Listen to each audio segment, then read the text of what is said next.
সমাগত সংকীর্তন আচার্য রসজ্ঞ বিদগণ, ভাগবত প্রেমিক, কথা প্রেমিক, ভাগবত আচার্যগণ, সুদীজন, সাধুজন, মহন্তজন, জ্ঞানীজন, শ্রদ্ধাশীলা, ধর্মশীলা, ধর্মমূর্তি, দেবীমূর্তি, মাতৃ শক্তি মাতৃগণ, সকল ভক্তচরণে সশ্রদ্ধ দণ্ডবত প্রণতি। ব্রহ্মার প্রণং ব্রহ্ম হবি ব্রহ্মণ্য ব্রহ্মণ্য হুতম ব্রহ্মৈবস্তেন গন্তব্যং ব্রহ্ম কর্ম সমাধিনা। শ্রীকৃষ্ণ অর্জুনকে সম্মুখে রেখে সমস্ত জগৎবাসীকে বলছেন, তুমি যে কর্ম করো সেই কর্ম ব্রহ্ম সমর্পিত হয়ে করো। ব্রহ্মার প্রণাম, সেই ব্রহ্মে বা শ্রী ভগবানে সমর্পণযুক্ত হয়ে যজ্ঞ বা কর্ম করো। যজ্ঞের যে আহুতি, যজ্ঞের যে অগ্নি, যজ্ঞের যে ঘৃত, সবই ব্রহ্মময় মনে করে ব্রহ্মে সমর্পিত করো। আর এই সমর্পণযুক্ত কর্ম শেষে, যজ্ঞ শেষে অবশিষ্ট যদি তুমি পেতে পারো, তোমার জীবন হবে অমৃতময়, পরম কল্যাণময়। একটু ধ্যান দিয়ে শব্দগুলি শ্রবণ করতে হবে। আমাদের প্রতিটি কর্ম যোগ্য হতে পারে। যৎ করোষি যদন্নাসি যজ্জুহোষি দদাসি যৎ, যৎ তপস্যসি কন্তেয় তৎকুরুষ মদার প্রণাম। তুমি আহার করো, যজ্ঞ করো, তপস্যা করো, এমনকি যে ক্রিয়াই সম্পন্ন করো, আমাতে সমর্পিত হয়ে করো, সেটি যজ্ঞ হবে, সেটি ব্রহ্মে নিবেদিত হবে, সেটি শ্রী ভগবানে সমর্পিত হবে। আর অর্পণের পর যে অবশিষ্ট অংশ থাকবে, তাকে যদি প্রসাদ করে জীবনে গ্রহণ করতে পারো, তুমি অমৃতের অধিকারী, তুমি কল্যাণের অধিকারী। কিন্তু তা কি আর হয়? আমাদের জীবন, প্রত্যেকের জীবন সমর্পিত নয়। আমরা কর্ম করি বটে, কিন্তু ভগবানের সমর্পিত হয়ে করতে পারিনি। আর কর্ম সমর্পণের পরে তার অবশিষ্ট প্রসাদ রূপে জীবনে গ্রহণ করতে পারিনি। আর এই জন্য আমাদের জীবন লক্ষ্যে পৌঁছায়নি, এই জন্য আমাদের জীবন অমৃতকে স্পর্শ করতে পারেনি। আজ বিষময় জীবন, নিরানন্দময় জীবন, দুঃখ জরাব্যাধিতে ভরা অভিশপ্ত জীবন। খুব ধ্যান দিন। শাস্ত্রে বলছেন, অবশিষ্ট, যজ্ঞের অবশিষ্ট পেলে অমৃত পাবে। এখন আমাদের জীবন সমর্পিত নয়। আহার, নিদ্রা, ভয়, মৈথুন সামান্য মেতাৎ পশুনাম নরাপি। শাস্ত্র বলছেন, আহার, নিদ্রা, ভয়, মৈথুন তো পশুর মধ্যে আছে, সামান্য রূপে আমাদের মধ্যেও আছে। কিন্তু ধর্ম হীনাবি পশুবি সমানা, ইহ অধিক। যদি আহার, নিদ্রা, ভয়, মৈথুন সামান্য আকারে আমার মধ্যে, পশুদের এই চারটি বৃত্তি আমার মধ্যে সামান্য আকারে থাকুক, কিন্তু ধর্মই অধিক, যদি পশুর থেকে আমার ভিতরে ধর্ম অধিক পরিমাণে না থাকে, ধর্ম হীনাবি পশুবি সমানা, তোমাতে আর পশুতে কোনো পার্থক্য নাই। তোমাতে আর পশুতে কোনো, এই বাচ্চাগুলো প্রতিবার এখানে সমস্যা করে, ওদের সরিয়ে দিন। ধর্মহীনা বিপশুবি সমানা। ধ্যান দিন। আমার দেহের একটি অংশ শ্রীহস্ত, হাত। এখন হাত যখন আমার শরীর বা দেহের জন্য কর্ম করে, দেহকে সেবার নিমিত্তে হাত কর্ম করে। অন্ন মুষ্টি করে মুখে তুলে দেয়। হাত আমাদের দেহ পুষ্টি, দেহ রক্ষার জন্য সমস্ত কর্ম করে। আর হাত যখন মুষ্টিবদ্ধ করে মুখে অন্ন তুলে দেয়, ব্যঞ্জন তুলে দেয়, তখন স্বতন্ত্রভাবে হাতের অন্ন দেওয়া লাগে না, হাতকে স্বতন্ত্রভাবে সেবা দেওয়া লাগে না। হাত বদনে অন্ন ব্যঞ্জন তুলে দিচ্ছে, তাতে দেহের তুষ্টি, পুষ্টি, ক্ষুধা নিবৃত্তি হওয়ার সাথে সাথে হাতও এই ইন্দ্রিয়, এই দেহের অংশের অংশ, সেও পুষ্ট হচ্ছে, বলিষ্ঠ হচ্ছে। এখন হাত যদি বলে বসে আমি দেহের জন্য কোনো কর্ম করব না, কাজ করব না, আমি স্বতন্ত্রভাবে থাকবো, দেহ থেকে আমাকে বিচ্ছিন্ন করে দাও। এখন হাত যদি দাবি করে আমি আমার স্বতন্ত্রভাবে আমি জীবনযাপন করব, আমি দেহের জন্য আর সেবা কর্ম করতে পারবো না, আমাকে দেহ হতে অংশী থেকে এই হাত অংশ আলাদা করে দাও। আচ্ছা, দেহ থেকে হাতকে কেটে আলাদা করলে হাতের অস্তিত্ব থাকবে কি? পরিণতি কি হবে? এক টুকরো পচা গলা মাংস হাড়। ঠিক এই কথাটি ভগবান বোঝাতে চাইছেন। যৎ করৌষি যদন্নাসি যজ্জুহৌষি দদাসি যৎ, যৎ তপস্যৌষি কন্তেয় তৎকুরুষ মদার প্রণাম। তুমি যা কিছু করো তা আমাকে অর্পণ করে করো, আমাকে সমর্পণ করে করো। অর্থাৎ হাত অংশ, দেহ অংশী, অংশের কর্তব্য হলো অংশীর সেবা করা, তাহলে অংশ সুস্থ থাকবে। কিন্তু অংশী দেহের সেবা না করে হাত যদি স্বতন্ত্রভাবে আলাদা হতে চায়, হাতের বল, হাতের অস্তিত্ব, হাতের চিহ্ন থাকবে না, পচা গলা রক্ত মাংসে রূপান্তরিত হবে। ভগবানও যেন বলতে চাইছেন তুমি আমারই অংশ, তুমি আমাতে কর্ম সমর্পণ করো, আমাকে সেবা করো। তুমি যদি আমার সেবা না করে, আমাতে সমর্পণ না করে স্বতন্ত্রভাবে চলতে চাও, তোমার কোনো অস্তিত্বই থাকবে না, তোমার কোনো অস্তিত্ব টিকবে না। এখন প্রভু অংশী, আমি অংশ।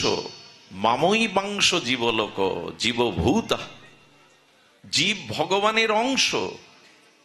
সেই অংশ যখন অস্বীকার করে ভগবানকে সেবা করব না, তাকে সেবা করব না, আমি স্বতন্ত্র, আমি আলাদা, তখনই সে অমৃত না পেয়ে বিষ পায়, ধ্বংস হয়, পতন হয়।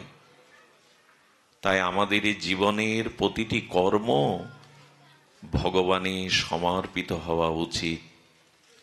আর যজ্ঞের শেষে যে অবশিষ্ট থাকে, সেই অবশিষ্ট পেলে, অর্থাৎ এই সমস্ত ভগবানকে নিবেদন করে তবে যদি বেঁচে থাকা যায়, তবে ওখান থেকে ভোগ নয় প্রসাদ আসবে। ভগবানে আমরা যা নিবেদন করি, ভগবানে আমরা যা নিবেদন করি, সেটা পরে আমাদের কাছে কি ভোগ হয়ে আসে না প্রসাদ হয়ে আসে? প্রসাদ হয়ে আসে। তেমনি আমার জীবনের প্রতিটি কর্মই যজ্ঞ, প্রতিটি কর্মই পূজা। তো জীবনের প্রতিটি কর্ম, প্রতিটা যদি আমার চিন্তা, চেতনা, কর্ম যদি পূজা আকারে হয়, এখানে বসো, যদি পূজা আকারে হয়, তাহলে সেটি প্রসাদ হয়ে আসবে। গোবিন্দ বলছে ওটা অমৃত হয়ে আসবে। সুধীজন, এই সমর্পিত কর্ম যদি না সমর্পণ করতে পারি, তাহলে আমাদের অস্তিত্ব আর আমাদের জীবন অমৃতময় না হয়ে বিষময়, বিষবৎ হয়ে যাবে। এ প্রসঙ্গে একটু সামান্য আলোচনা।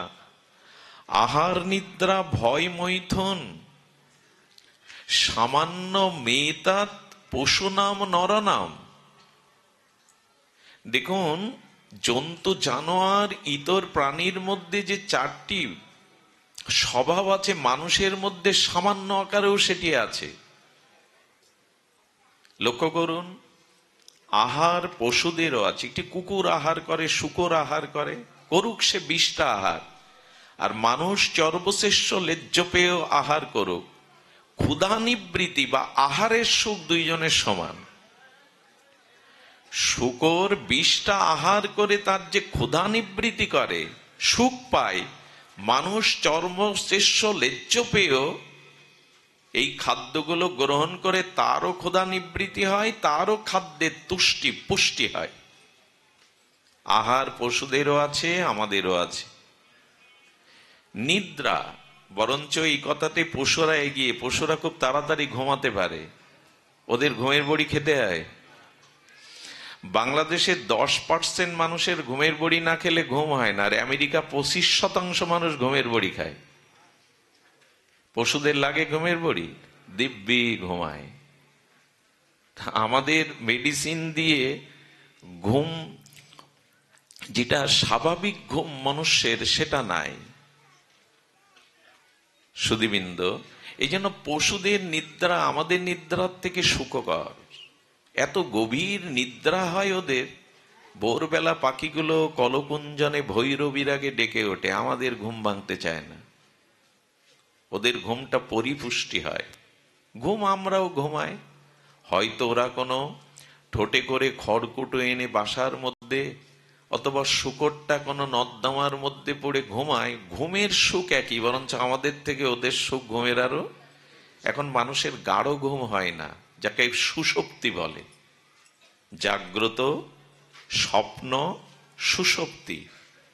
এখন জেগে আছি, যখন ঘুমিয়ে পড়লাম, ঘুম যাদের খুব গাঢ় নয়, নিবিড় নয়, তারা স্বপ্ন দেখতে থাকে, ঘুমের মধ্যে স্বপ্ন দেখতে থাকে। যখন স্বপ্ন দেখবেন, ঘুমটা তখন গাঢ় হয়নি, সুষুপ্তি হয়নি। আর যখন কোনো স্বপ্ন নেই, গাঢ় নিদ্রা, সব ভুলে গেলেন, তাকে বলে সুষুপ্তি। আত্মার সাথে তখন যোগ হয়ে যায়। আর মানুষ যেদিন এই গাঢ় গভীর সুষুপ্তি নিদ্রায় অভিভূত হয়ে যায়, উঠেই প্রশস্তি লাভ করে বলে, অনেক দিন বাদে বড় সুখ পেলাম। স্বপ্নও ছিল না, জাগ্রতও ছিল না, আত্মার সাথে লীন হয়ে গেছিল, কিছুই মনে ছিল না। এই জন্য ওইটা পরমানন্দ সুখ হয়। পশুদের ঘুম আমাদের থেকে আরো বেশি ভালো। আর মৈথুন, মানুষের কাম কামনা দ্বারা বংশ বিস্তার করে, পুত্র কন্যা, ওরা আরো বেশি করে। ওদের ওদের যে কাম সুখ, কামনার সুখ পশুদের মানুষের থেকে বেশি। আচ্ছা, ভয় আমাদের আছে, আত্মরক্ষার জন্য আমরা ঘর বাঁধি, সেবক রাখি, ব্যাংকে টাকা গচ্ছিত রাখি, সোনাদানা রেখে দিই, ভূত ভবিষ্যতের সঞ্চয় করে রেখে নিজেকে রক্ষার জন্য।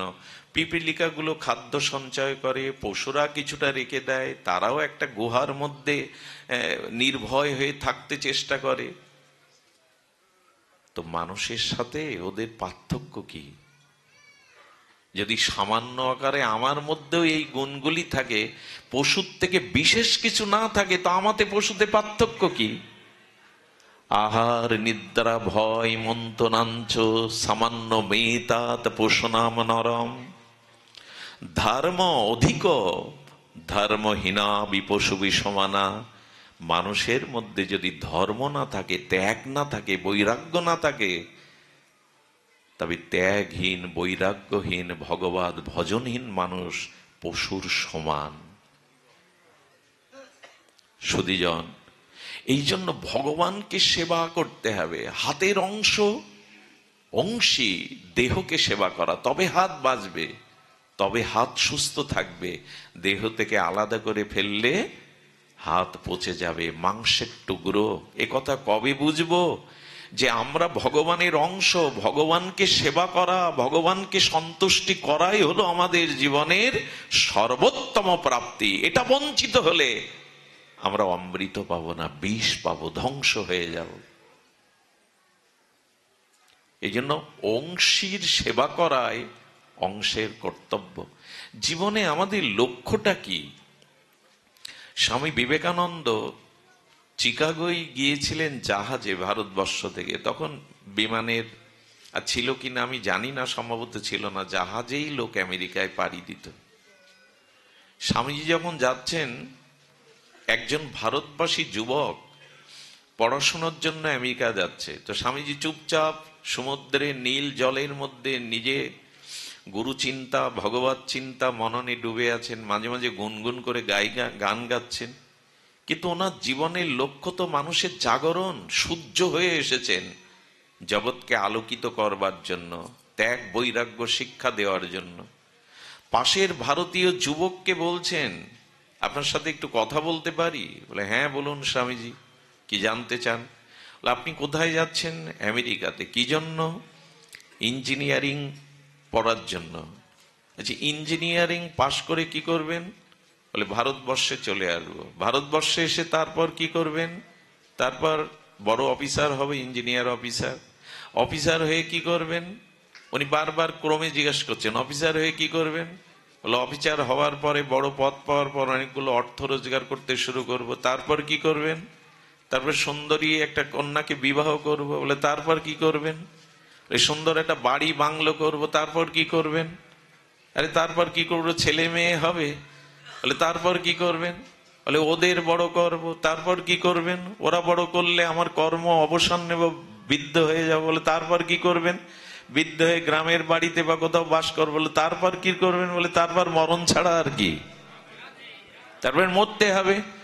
স্বামীজি বললেন, এছাড়া জীবনের আর কোনো লক্ষ্য নেই। তাই আমাদের কাছে প্রশ্ন করুন, আমরা এই পথের যাত্রী। লেখাপড়া শিখবো, চাকরি করব, বড় বাংলো বাড়ি করব, সুন্দরী স্ত্রী হবে, ব্যাংক ব্যালেন্স ধন দৌলত থাকবে, পুত্রকন্যা বড় হবে, আমি বৃদ্ধ হব, অবসরে যাব, মরবো, শ্মশানে পুড়াবে। তারপর এই জন্য ভগবান পাঠিয়েছিলেন। স্বামীজি হুঙ্কার দিলেন, এই জন্য আপনি জগতে এসছেন, সৃষ্টির শ্রেষ্ঠ বিবেক বুদ্ধি প্রধান মানুষ হয়ে, এই আত্মকেন্দ্রিক আত্মসুখের জন্য। আমাদের একটি বিশেষ কাজের জন্য স্রষ্টা ঈশ্বর পাঠিয়েছে। সেই কাজ হলো পরম ঈশ্বরকে লাভ করা, এই জন্ম মৃত্যু চক্র থেকে নিজেকে উদ্ধার করা, জগৎ জীবের কল্যাণ করা। আজ 99% মানুষ এই আত্মকেন্দ্রিক। চাকরি বাকরি, টাকা, অর্থ, বিত্ত, ভোগ বিলাস, একদিন মরলাম, চিতায় পড়লাম, তারপরে কি জানা নেই। এটা জীবন হতে পারে না। এটি এই সর্বোন্নত দেবশ্রেষ্ঠ মানুষের উদ্দেশ্য হতে পারে না। মানুষ অনেক উপরে যেতে পারে, জানেন? মশা মাছিগুলো মরে গেলে এদের আত্মা এই যে ভূ জগৎ থেকে উপরে উঠতে পারে না। শূকর কুকুরের আত্মাগুলো মরে গেলে এই জগতের ঊর্ধ্বে উঠতে পারে না। হাতি ঘোড়া গুলো মরে গেলে ভূবতে উঠতে পারে কিছুটা উপরে, কিন্তু মানুষ ভগবানের রাজ্যে ফিরে যেতে পারে, যেখানে জরা মৃত্যু নেই, অনেক উপরে উঠতে পারে। পশুরা মৃত্যুর পরে ওদের আত্মার, আমাদের 7টা স্তর আছে, ভূ ভুব স মহ জন তপ সত্য। এই যে 7টি স্তর, ভুব যেমন পৃথিবী লোক, গন্ধর্বলোক, দেবলোক, পিতৃলোক, ব্রহ্মালোক, এরপরে বৈকুণ্ঠ, বৈকুণ্ঠের পরে বিরজা, বিরজার ওপরে 700 নিত্য গোলক বৃন্দাবনের ভগবান। এরকম স্তর আছে। আমি মরার পরে আমার কর্ম অনুযায়ী সেই স্তরে যাই। আমার কর্ম অনুযায়ী আমি সেই স্তরে যাই। গন্ধর্বলোক আছে, পৃথ্বীলোক আছে, দেবলোক আছে, ব্রহ্মালোক, সত্যলোক আছে। কোন জায়গায় যাব? মানুষের স্থান অনেক উপরে, এটা জন্তু জানোয়ার যেতে পারে না। কারণ তারা ইষ্ট উপাসনা, ভগবত উপাসনা, তাদের কর্ম সমর্পণ করতে পারে না। মানুষের উচিত এই দিকে ধ্যান দেওয়া। এভাবে গতানুগতিক একটা জীবন খেয়ে পরে মরতে আসেনি মানুষ। দেবতাদেরও থেকে উন্নত এই দেবদুর্লভ মনুষ্য জন্ম, মানুষ অনেক উপরে যেতে পারে, অনেক উঁচুতে যেতে পারে, কিন্তু সেই লক্ষ্যটা তো স্থির হওয়া উচিত। আমি যে সেবক, আমি যে দাস, জীব নিত্য কৃষ্ণ দাস, এই অভিমান কবে আসবে? আমি ভগবানের দাস, আমি কামের দাস নই, দেহের দাস নই, সংসারের দাস নই, আমি গোবিন্দের নিত্য দাস। এই স্বরূপ পরিচয় ফিরে না এলে বোঝা যাবে না এই মনুষ্য জীবন কত উন্নত। আমি ভগবানের দাস, সংসারের দাস নই। স্ত্রী পুত্র কামনা দেহের দাস হয়ে বসেছি আমি, কিন্তু আমার পরিচয় মহাপ্রভু বললেন জীব নিত্য কৃষ্ণ দাস। গৌড়ীয়গণ আচার্যগণ বললেন আমি রাধারানীর কিঙ্করী মঞ্জুরি। আমার স্থান, আমার গতি অনেক উপরে, অনেক উপরে, যা দেবতারাও চিন্তা করতে পারে না। কিন্তু আমরা কোথায়? সেই তো সংসার, স্ত্রী পুত্র, ভোগ বিলাস, জগৎ নিয়েই মাতামাতি করছি। আমরা কোনো কর্ম কি ভগবানের সমর্পণ করে করতে আমাদের প্রেরণা আছে, আমাদের উদ্দেশ্য আছে? যে জীবনের প্রতিটি কর্ম পূজা, প্রতিটি কর্মই যজ্ঞ, প্রতিটি চিন্তা, প্রতিটি বাক্য, প্রতিটি কর্ম, প্রতিটি ভাবনা ভগবানের সমর্পিত হতে হবে, তবেই অমৃত পাবো। না হলে যজ্ঞ শেষে অবশিষ্ট পেলে অমৃত পাবো, কিন্তু অর্পিত না হলে, ভোগ নিবেদন না হলে প্রসাদ কোথায় পাবো? সবই তো বিষ। আজ আমাদের জীবন বিষময়, আর আমরা জেনে শুনেই বিষ পান করছি। বিবেক কিছুটা তো মানুষের আছে, চেতনা তো মানুষের আছে, কিন্তু না, জেনে শুনেও আমি বিষ পান করছি। আসুন, এর থেকে আমরা মুক্তির পথ, কল্যাণের পথ, অমৃতের পথ, এটা খুব কঠিন নয়। আমি আজ আপনাদের সামনে যেটি বলতে চেষ্টা করছি ভাগবত থেকে, এটা কঠিন নয়। দেখুন, জ্ঞান কঠিন হতে পারে, কর্ম কঠিন হতে পারে, তপস্যা কঠিন হতে পারে, কিন্তু সহজ সরল ভক্তি অত্যন্ত সহজ। জ্ঞান সকলে অর্জন করতে পারে না, তপস্যা সকলের দ্বারা সমর্থ নয়। জঙ্গলে গিরিহ গোয়ায় বসে ক্ষুধা তৃষ্ণা ত্যাগ করে বছরের পর বছর তপস্যা, পরমাত্মার সাথে জীবাত্মাকে যুক্ত করার জন্য অষ্টাঙ্গ যোগ, এটি সবার পক্ষে সম্ভব নয়। আর বিশুদ্ধ জ্ঞান, শাস্ত্র জ্ঞান সবাই লাভ করতে পারে না, কিন্তু ভক্তিতে সকলেই অধিকারী। ভগবানের ভক্তি সকলেই অধিকারী। এই জন্য আমাদের মহাপ্রভু জানিয়েছেন, গৌড়ীয় আচার্যগণ জানিয়েছেন, ভক্তি পথে চলো। জ্ঞান প্রয়োজন, তবে ভক্তিকে যেন জ্ঞান ঢেকে না দেয়, পাণ্ডিত্য ঢেকে না দেয়। জ্ঞানাকর্ম অনাবৃতম, বিশুদ্ধ ভক্তি যেন জ্ঞানের দ্বারা ঢেকে না যায়। এই জন্য কর্ম, জ্ঞান, তপস্যা এগুলো কঠিন, কিন্তু ভক্তি বড় সহজ।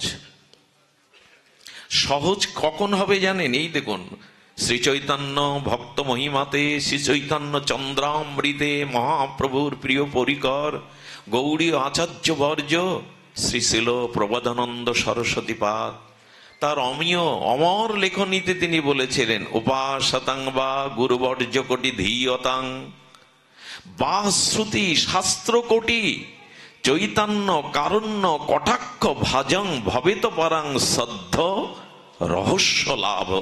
কি অমৃত, কি পরামৃত এই শ্লোকে সংযোজন করেছেন। উপাসতাং বা গুরু বর্জ্য কোটি ধীয়তাং, কি বলছেন এখানে? অসংখ্য শ্রেষ্ঠ গুরুর সেবা করো তুমি, অসংখ্য বেদ বেদাদি শ্রুতিশাস্ত্রের অধ্যয়ন করে পণ্ডিত হও তুমি, কিন্তু নিগূঢ় ব্রজপ্রেম, রাধা প্রেম, এটি একমাত্র চৈতন্য চন্দ্রের করুণা ছাড়া, চৈতন্য দাস অনুদাসের করুণা ছাড়া তুমি পাবে না। করুণাতেই পেয়ে যাবে। শতকোটি শ্রেষ্ঠ গুরুর সেবা, উপাসতাং বা গুরুবর্য কোটি ধীয়তাং, শ্রী গুরুদেবের সেবা করো, কোটি কোটি আচার্যগণের শ্রুতি শ্রেতশাস্ত্রের অধ্যয়নে পরম পণ্ডিত প্রবার হও, কিন্তু ব্রজপ্রেম পাবে না, রাধা প্রেম পাবে না। যদি চৈতন্য করুণা দৃষ্টিপাতে ধন্য ভক্তের কৃপা নিতে পারো, তৎক্ষণাৎ সেটা হয়ে যাবে। কি বলছেন? এটা সদ্য রহস্য লাভ। এই যে অনন্ত কোটি রহস্যপরজ প্রেম সদ্য তৎক্ষণই পেয়ে যাবে, মুহূর্তেই পেয়ে যাবে, যদি চৈতন্যের কৃপা হয়, নিত্যানন্দের কৃপা হয়, চৈতন্য দাসের কৃপা হয়। সদ্য রহস্য লাভ করে যাবে, সদ্য রহস্য লাভ। এই জন্য ধন্য ভক্তেরই গৌর চৈতন্য নিতাই চৈতন্যের দাসানুদাসের চরণে যারা সমর্পিত করেছে তারা ধন্য, কারণ সদ্য রহস্য লাভ, তাদের সদ্যই হয়ে যাবে। আর এই পরশ পাথরে লোহাটা ছোঁয়াও 1 ঘন্টা পরে শোনা হবে না। পরশ পাথরে লোহাটা স্পর্শ করালেই পরশমণির পরশে মুহূর্তেই লোহা শোনা হয়ে যাবে। তেমনি চৈতন্য চন্দ্রের ভক্তি করুণা, প্রেম করুণা, কৃপা কটাক্ষ করুণা লাভ করলেই তোমার জীবনে ভক্তি হবে। এই জন্য সহজ পথে এসো। সেই সহজ পথটা কি না? জ্ঞান কর্ম যোগ ধর্মে কৃষ্ণ নহে বশ। জ্ঞান কর্ম যোগ ধর্মে কৃষ্ণ নহে বশ। কৃষ্ণ বশ হেতু একমাত্র প্রেম ভক্তি রস। এই জন্য ভক্তির পথটাকে বেছে নিতে হবে। কি সেই ভক্তির পথ? আগেই বলেছি, সহজলভ্য। ভক্তি দুর্লভ, কিন্তু মহাপ্রভু নিতাই চাঁদ এই যুগের জন্য অনেক সহজ করে দিয়েছেন, যা অন্য যুগে ছিল না। এইবার একটু ধ্যান দিতে হবে। ভক্তি সহজ, কিন্তু কার পক্ষে? সরল ব্যক্তির পক্ষে, কপট ব্যক্তির পক্ষে নয়। ছাড়ো রে মন কপট চাতুরি বদনে বলো। আগে তো কপটতা ত্যাগ করো, চাতুরি বুদ্ধি ছাড়ো, তাহলে ভক্তি সহজ হবে। কপট ব্যক্তি ভগবানের প্রেম ভক্তি পাওয়ার অধিকারী নয়, সরল ব্যক্তিই অধিকারী। শুধু এইটুকু চাই, কপটতা ত্যাগ করো, ভেতরে বাইরে 2 রকম রেখো না। কপট মানে, কপাট বলে ঘরের দরজাকে, ঘরের মধ্যে দিয়ে হাঁক দিয়ে দিলেন, খিল দিয়ে দিলেন, আর কে ঢুকবে? তো যার ভেতরে আর বাইরে 2 রকম, তার কপট মন, সে কপট ব্যক্তি, তার ভেতরে ভগবান প্রেম ভক্তি প্রবেশ করতে পারে না।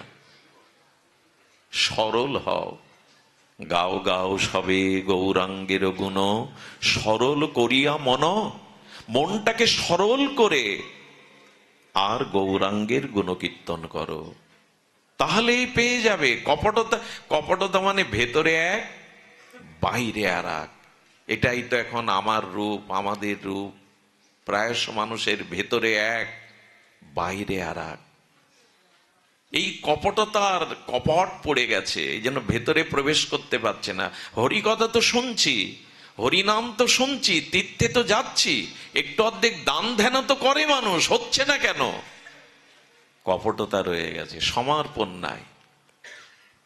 আর এই ভক্তি মার্গটা, সমর্পণটা সহজে যত করুষি যদ নাসি যজ্জ হৌষি দদাসি যত যত তপস্যৌষি গন্তেও তৎ করুষ মদার প্রণাম। বলে আমার সুখের জন্য সমস্ত কর্ম সেবা মনোভাব নিয়ে, কর্তৃত্ব অভিমান ফলাকাঙ্ক্ষা ত্যাগ করে আমাকে সমর্পণ করো। আচ্ছা দেখুন, ভক্তি এত সহজ, কিন্তু ওই যে আমি কিন্তু ব্রাকেটে দিয়ে দিলাম, কপটতা থাকলে ভক্তি হবে না, সরল হতে হবে। যেমন শিশু সরল হয়, তাই না? শিশুরা সরল হয়। ভক্তি কেমন দেখুন, শিশু পিতাকে সামান্য সেবা করলেও পিতা সন্তুষ্ট হয় কিনা?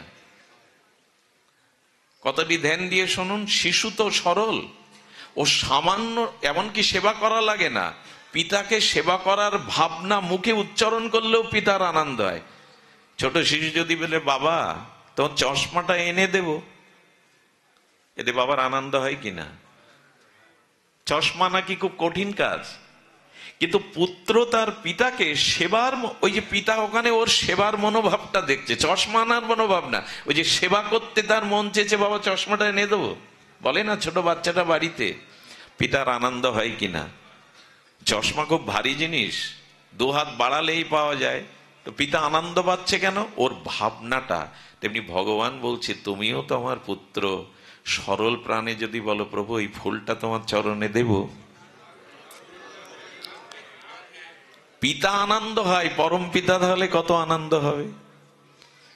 আমাদের পিতামাতার করুণা তো প্রদীপের আলো, আর ভগবানের করুণা হলো চন্দ্র সূর্যের আলোর মতো। তিনি তো আরো প্রসন্ন হবেন। আচ্ছা, পুত্র পিতাকে বলছে, আগেকার দিনে পিড়েতে বসে মানুষ প্রসাদ পেত, তাই না? পিড়া না কি বলে, কি বলে আপনাদের দেশে? পিড়াই বলুক। তো বাবা আমি পিড়াটা এনে দিই, তুমি বসে এখানে বসে পাও। পিড়াটা তুলতে পারছে না, বল কম তো, শিশু। পিতা দৌড়ে গিয়ে ওর ওই কাজটা নিজে করে, আর কোলে নিয়ে যত্ন করে বলে, হ্যাঁ আমার জন্য আমার খোকা, আমার কন্যা পিড়ে বয়ে আনছে। আনতে পারলো না তবু প্রসন্ন হয়, বাবাই তো তুলে নিল। কিন্তু ওর যে সেবার মনোভাব, এতে তিনি প্রসন্ন হয়ে যান। ভগবান বলছেন ভক্তিতে বেশি কিছু করতে হবে না, ওরকম সরল প্রাণে আমাকে আনন্দ দানের জন্য একটু সেবা ভাবটা মনে রাখো।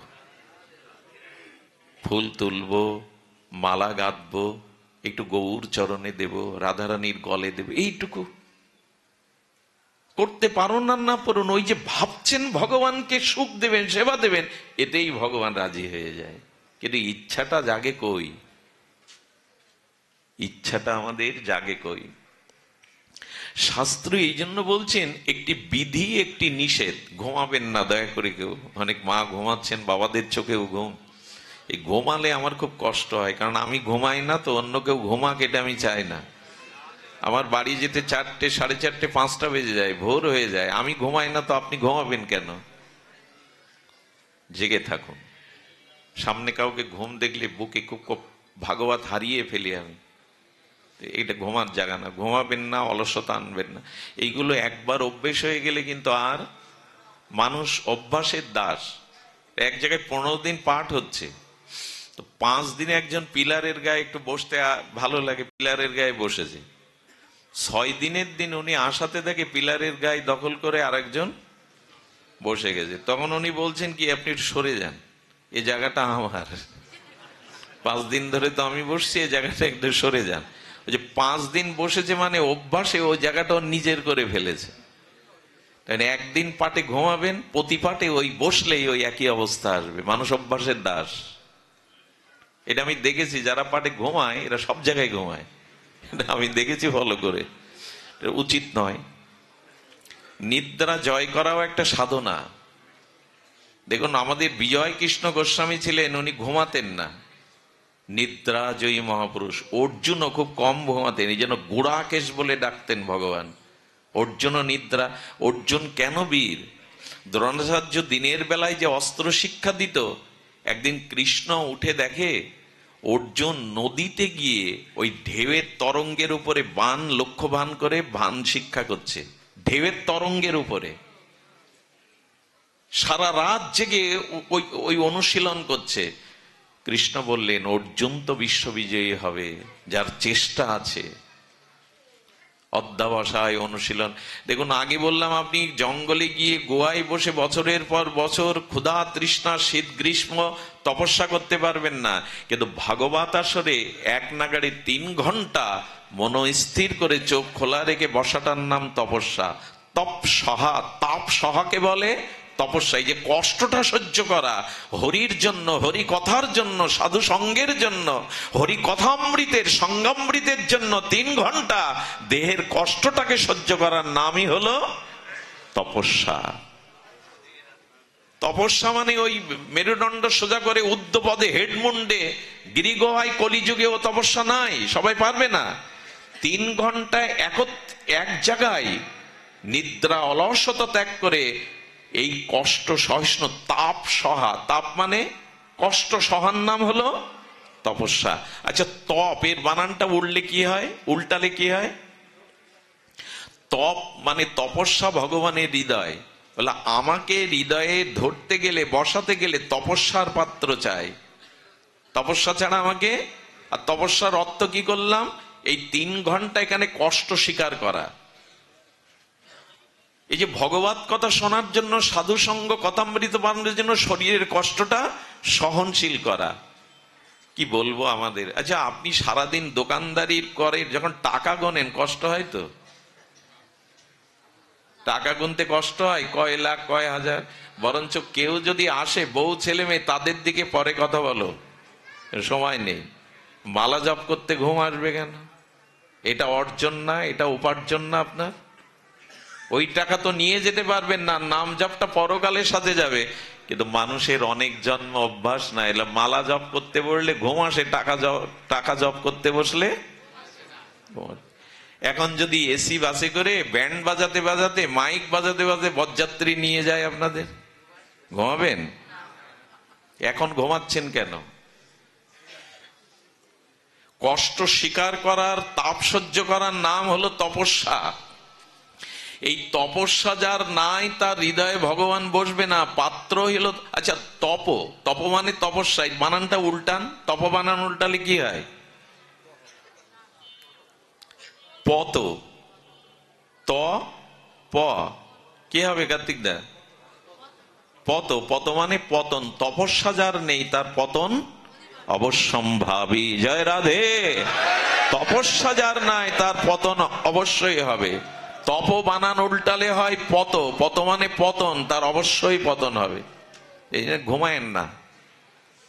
এক এক জিনিসের জন্য যারা ঘুমাচ্ছিল তাদের ধন্যবাদ দিতে হয়, ওদের জন্যই তো এই কথা বেরোলো। মাঝে মাঝে ভগবতের সব আনন্দময়। একবার হচ্ছে কি, কেশিঘাটে মুরারি মোহনে পাঠ হচ্ছে, তো ভগবান শ্রীকৃষ্ণের জন্মাষ্টমীর জন্মের কথা যেই বলতে গেছে, ভগবানের আবির্ভাবে আনন্দ ছড়িয়ে পড়েছে, বাইরে থেকে কোন দুষ্ট বালক টিনের উপর ইট ছুঁড়ে মেরেছে। তখন পাঠক পুণ্ডরিক উনি বলছেন কি, এই দেখুন ভগবান আসবেন আর শব্দ হবে না, বাজি হবে না, তাই হয়, ওই দেখুন শব্দ হচ্ছে। কিছু কিছু ঘটনা ভাগবতের সাথে মিলে যায়। একবার বারবার কারেন্ট অফ হচ্ছে পাঠে, বারবার যদি শব্দযন্ত্র অফ হয়, শ্রোতাদের শ্রুতি মধুরতা থেকে বিঘ্ন ঘটে। পাঠক এত বুদ্ধিমান, বলে আমি আপনাদের কার কথা শোনাচ্ছি? বলে কৃষ্ণের কথা। কৃষ্ণের গায়ের রং কেমন?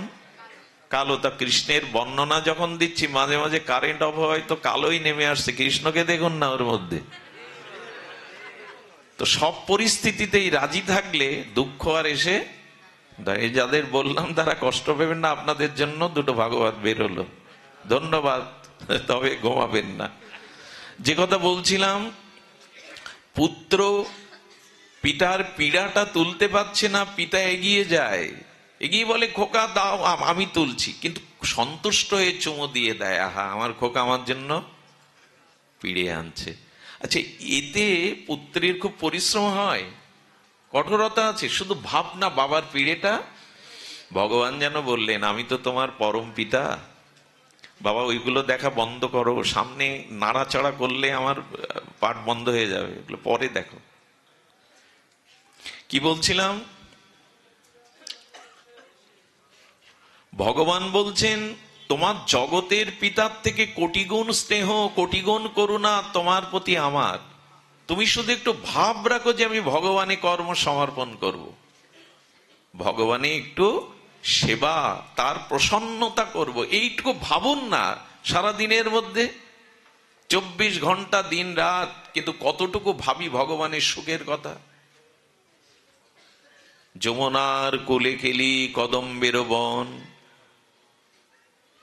রতন বেদির পরে বসাবো দুজনে। ভাবেন তো যে বৃন্দাবনে নীল যমুনার জল বইছে, যমুনা পুলিনের দুই ধারে কদম্ব বৃক্ষের নীল ছায়া বন, কালো কদম্ব বন। সেই কদম্ব বনের ঝিরিঝিরি বাতাসের মধ্যে স্বর্ণ বেদির পরে আমি যুগলকে বসিয়েছি, আর হেম গৌরবী অঙ্গ দিব সোয়া চন্দন গন্ধ। একটু গন্ধ মাখিয়েছি তো রাধারানীর কাপড়ে, বস্ত্রতে, একটু মালতীর মালা গেঁথে দুজনকে পরিয়েছি তো, একটু রাধা মাধবকে দোলনায় মনে মনে একটু দোল দিয়েছি তো, একটু চামর বিজন করে তাদের শীতল হাওয়া দিয়েছি তো। এই ভাবনাগুলো মনে আনাই ভক্তি, অন্য কিছু না। ভগবানকে সেবা দিয়ে সুখ দেওয়ার নাম হলো ভক্তি। এই যে আপনারা এখানে বসে হরিকথা শুনছেন, এটাই ভক্তি। কারণ শ্রবণাঙ্গের থেকে বড় ভক্তি অঙ্গ আর, এই যে আপনারা শ্রবণ করছেন, এটাই কলিযুগের বিশেষত শ্রেষ্ঠ ভক্তি অঙ্গ শ্রবণ। এই যে আপনারা কষ্ট করে দাঁড়িয়ে কায়িক পরিশ্রম সহ্য করে, তাপ প্রবাহ সহ্য করে এই কত দূরে আবার ঘরে ফিরে যাবেন কত রাত্রে। এই যে ভগবানের কথা শ্রবণের জন্য এই যে পথক্লেশ, এই যে কায় ক্লেশ, এই যে ক্ষুধা তৃষ্ণা নিদ্রাকে জয় করা, এটাই সব থেকে বড় ভগবত সেবা, সব থেকে বড় ভক্তি অঙ্গ।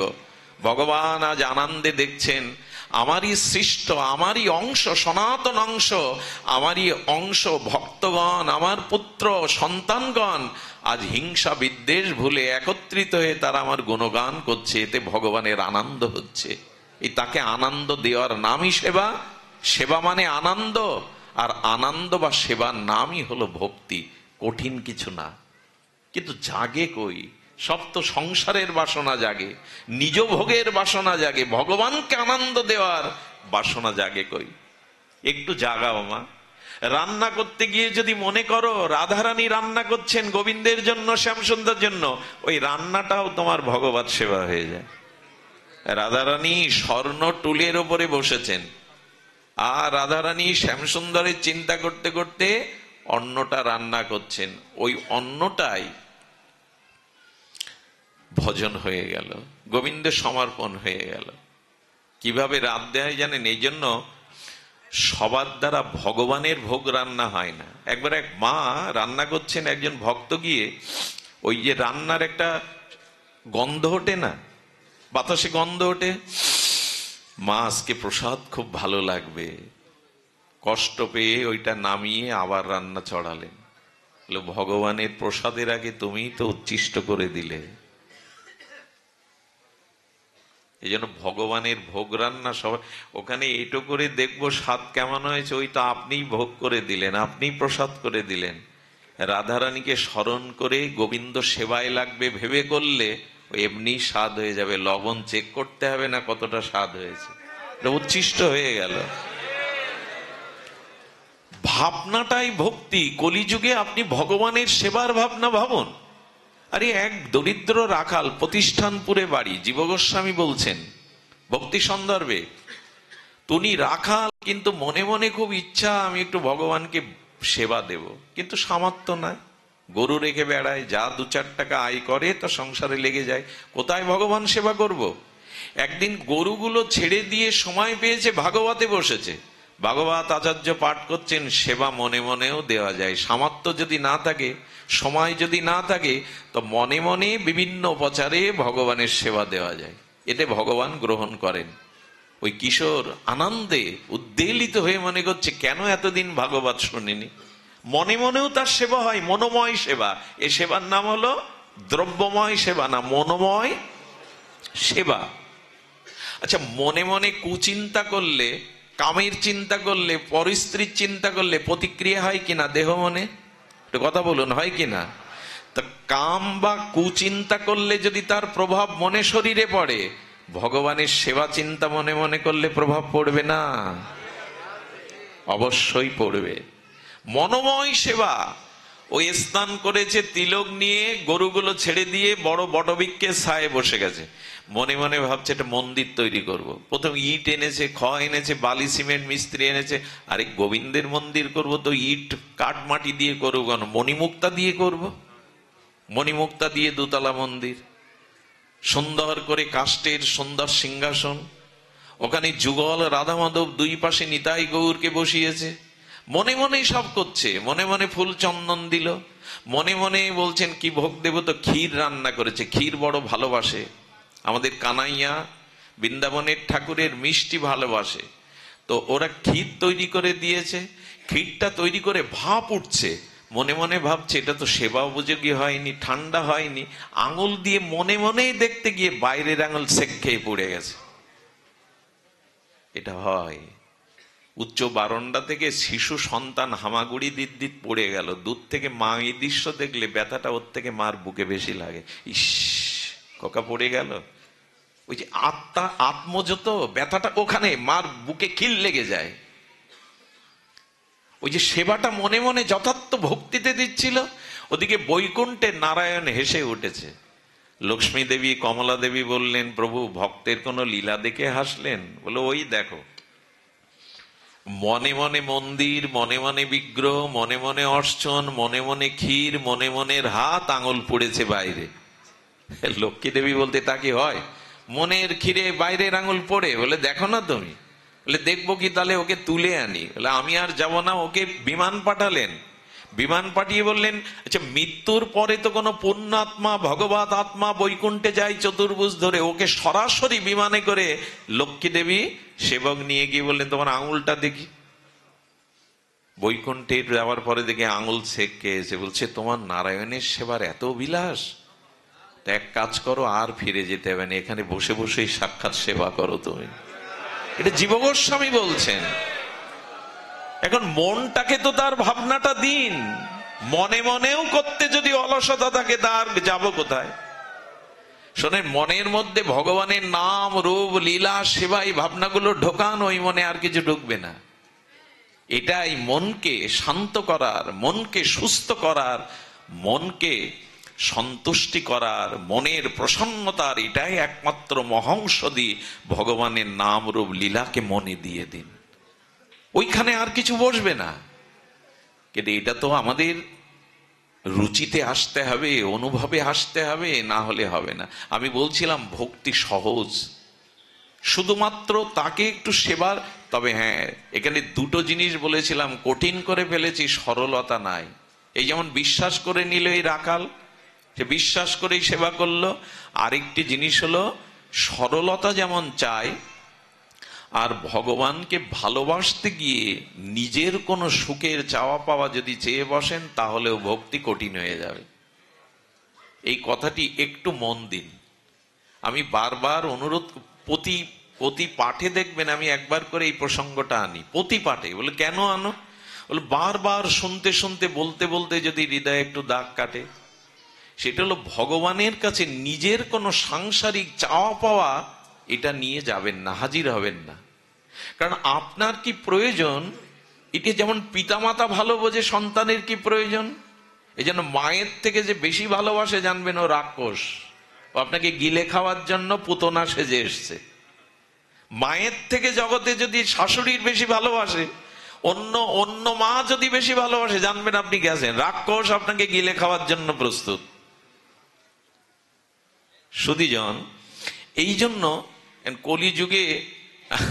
কলিযুগের উল্টো হয়ে গেছে। আমি দেখেছি জামাই ষষ্ঠী হয় না, জামাই ষষ্ঠীর দিন জামাই বন্ধু বান্ধব নিয়ে যায় কোন শাড়িটা পছন্দ, এরপর থালায় করে পান সুপারি দিয়ে পিড়ের ওপরে বসিয়ে মাথায় করে দিয়ে তারপর ঘটা করে প্রণাম করে। নিজের গর্ভধারিণীকে এইভাবে আনুষ্ঠানিকভাবে প্রণাম করে না। এই জন্য আমাদের ভিতরে এই যে চাওয়া পাওয়া নিয়ে ভগবানের কাছে যাওয়া, এটাতে প্রেম ভক্তি হবে না। শ্রীকৃষ্ণ কি বলছেন? প্রভু কহে আমা ভজে মাগে বিষয় সুখ, চৈতন্য চরিতামৃতের পয়ার। এগুলো হৃদয়ে লিখে নিতে হবে। গোবিন্দ বলছেন, কৃষ্ণজি বলছেন, প্রভু কহে আমা ভজে, আমার ভজনা করছে, অথচ টাকা দাও, সুন্দরী রমণী দাও, মান সম্মান দাও, ছেলের চাকরি দাও, মেয়ের ভালো জামাই দাও, আমায় ভজছে অথচ বিষয় চাচ্ছে। প্রভু কহে আমা ভজে মাগে বিষয় সুখ, অমৃত ছাড়ি বিষ মাগে এত বড় মূর্খ।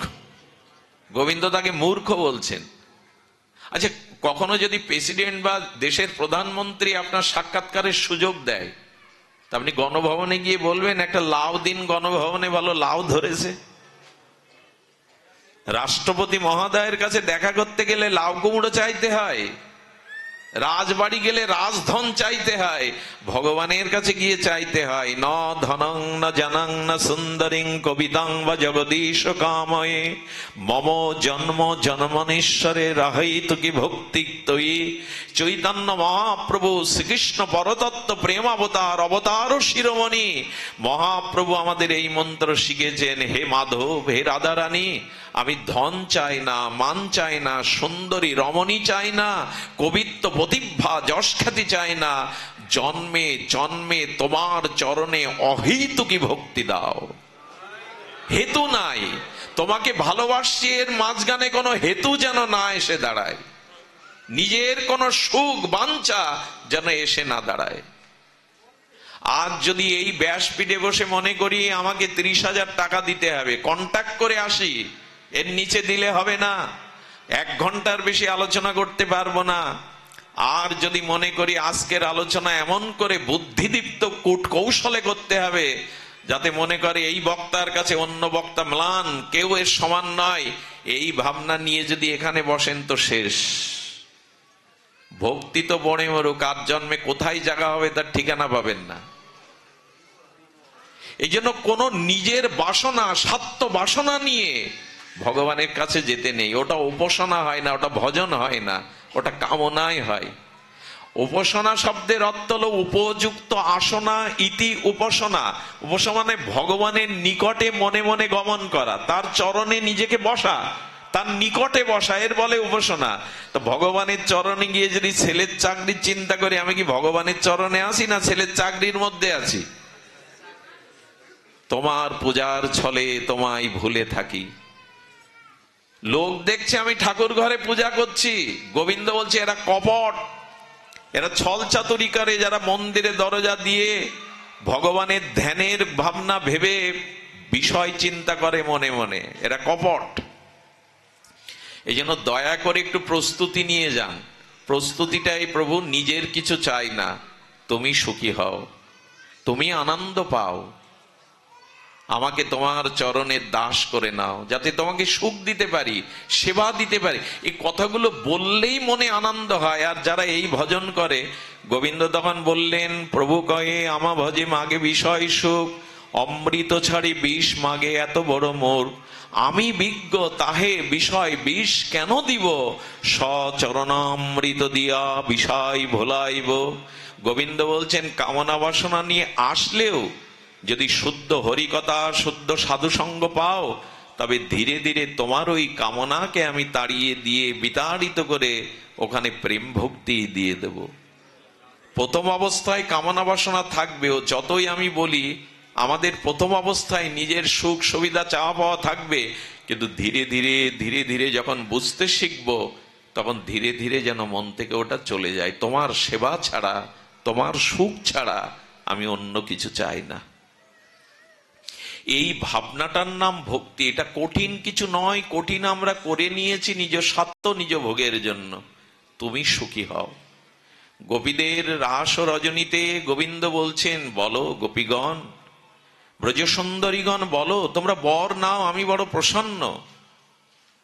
ব্রজসুন্দরীগণ বলেছিলেন, বর যদি দিতে চাও, চাই না, তবে যদি দিতে চাও তো এই বর দাও, তুমি সুখী হও। আহা, কত ছোট কথা। তুমি বলে এটা তো আমার সুখের চাইলে, বলো তোমার সুখ ছাড়া, তোমার সেবা ছাড়া তো আমাদের স্বাতন্ত্র কোনো চাওয়া নেই। এই হলো গোপী। আরে গোপী রাত্রে যে ঘাসের অগ্র কোমল অংশটা গাভীমা খেয়ে ফেলেছে, আর ঘাসের নিচের অংশটা দেখবেন একটু সুচালো, সুসের মতো, ওইটা রাত্রে গোপী পরিষ্কার করতো কেটে কেটে। কোন পথটাই পরিষ্কার করতো? সারা বৃন্দাবন কি পরিষ্কার করতো না? যে পথ দিয়ে গোষ্ঠে গোবিন্দ পরদিন সকালে হেঁটে যাবে, ওই পথটাই, ওই অগ্রভাগ গাভীমা খেয়ে নিলে শক্ত ঘাসের নিচের অংশটা গোপীরা তুলে ফেলতো, কেটে ফেলতো। গোপী রাত্র জেগে এটা করো কেন? লোক দেখে না, রাত্রের গভীর অন্ধকারে কেন করো? বলো, কালকে তো আমাদের প্রাণনাথ এখানে চরণ বিন্যস্ত করতে করতে যাবে, যদি এই শক্ত ঘাসের উপরে গোবিন্দের কোমল চরণ পড়ে, তাহলে ব্যথাটা শুধু তার চরণে বাজবে না, আমাদের হৃদয়েও বাজবে। তো বলছেন গোবিন্দ চরণে ঘাস পুড়লে ব্যথা গোবিন্দ চরণে লাগবে, তোমাদের হৃদয় ছিদ্র হবে কেন? বলে আমাদের হৃদয়ে তার চরণ ছাড়া তো আর কিছু নেই, ওইখানেই তার চরণকে বসিয়েছি, ওইখানে ব্যথা লাগলে আমাদের হৃদয়ে আঘাতটা আসবে। এ কথা আমরা কল্পনা করতে পারবো? রুক্মিণী দেবী কুরুক্ষেত্রে বৃন্দাবন এবং মথুরা এবং বৃন্দাবন মিলনে রাধারানীকে একটু তপ্ত দুগ্ধ খাইয়েছিলেন। রাধারানীর সৌন্দর্য মাধুর্য দেখে রুক্মিণী দেবী দুধটা ঠান্ডা করতে পারেনি, গরম দুধ খাইয়ে দিয়েছেন। আর সন্ধ্যাবেলা রুক্মিণী দেবী তার প্রাণনাথ দ্বারকানাথের চরণ সেবা করতে গিয়ে দেখে গোবিন্দের লালিমা আর দিব্য চিহ্নিত এই কমল চরণ ফোসকা পড়ে গেছে। আরে প্রাণনাথ, প্রভু আপনার চরণে এভাবে কে তাপ দিল, ফোসকা উঠলো কি করে? বলে একটু আগে তো তুমিই পোড়ালে। বলে তার মানে? বলো রাধারানীকে যে তপ্ত দুগ্ধটা খেতে দিলে, ওই দুধটা শীতল ছিল না, তপ্ত ছিল। আর ঠাকুরানীর হৃদয়ে আমার চরণ ছাড়া অন্য কিছু নাই, তাই ওই তাপটা আমার চরণ পুড়িয়ে দিয়েছে। এগুলো আমাদের মাথায় ঢুকবে না সুধীবৃন্দ। এই জন্য কোনো সন্তান মারা গেলে অনেক মায়ের হার্ট ছিদ্র হয়ে যায়, শুনেছেন? হার্ট শোকে ছিদ্র হয়ে যায়। আত্মজত ওই নারী থেকেই, ওই গর্ভ থেকেই জন্ম দিয়েছে, তো এই জন্য হার্ট ছিদ্র হয়ে যায়। কোনো পিতা উপযুক্ত বয়স্ক সুসন্তান মারা গেলে পিতার স্মৃতিশক্তি লোপ পায়, ব্রেন অর্ধেক নষ্ট হয়ে যায়।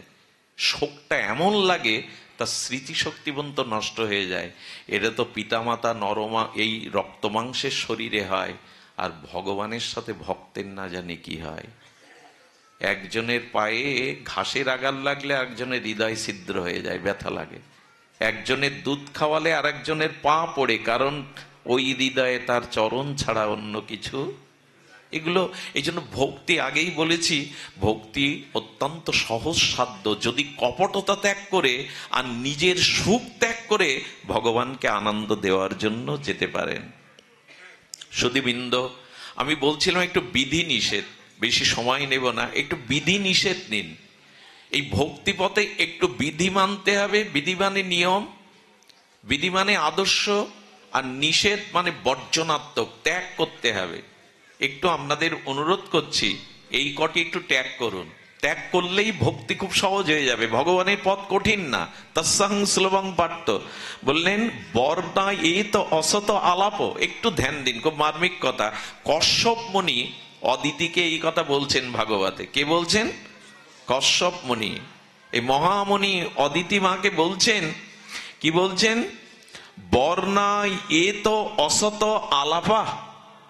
যদি ভক্তি পেতে চাও, সহজ সরল শ্রী গোবিন্দের চরণে কৈকর্যময় কেবলা প্রীতি ভক্তি পেতে চাও, তাহলে বর্ণায় তো অসত আলাপাহা। চাকরি, ব্যবসা, কাজের মধ্যে যে কথাটুকু প্রয়োজন ওই কথাটুকুই বলতে হবে, বলো, কিন্তু অসৎ আলাপ করো না। আন কথা, এই নিষেধটুকু যদি মানতে পারেন জীবনে অনেকটা এগিয়ে গেলেন, এ জন্মেই অনেক এগিয়ে গেলেন। চাকরি করুন, ব্যবসা করুন, প্রয়োজনে যে কথাগুলো বলতে হয় জীবন জীবিকার জন্য ওটা বলুন, ওতে দোষ নেই। কিন্তু এর বাইরে কি বলছেন? বর্ণায় এই তো অসৎ আলাপং। অসৎ আলাপ অর্থাৎ পরনিন্দা, হ্যাঁ, পর স্ত্রীর কথা, পরের সংসারের কথা, এই সমালোচনাগুলো করে আমাদের লাভটা কি? কিন্তু এগুলোতেই এখন আমরা মেতে আছি। রাত দিন দেখবেন এই অসৎ আলাপ, এই অসৎ আলাপে সব শেষ হয়ে যায়।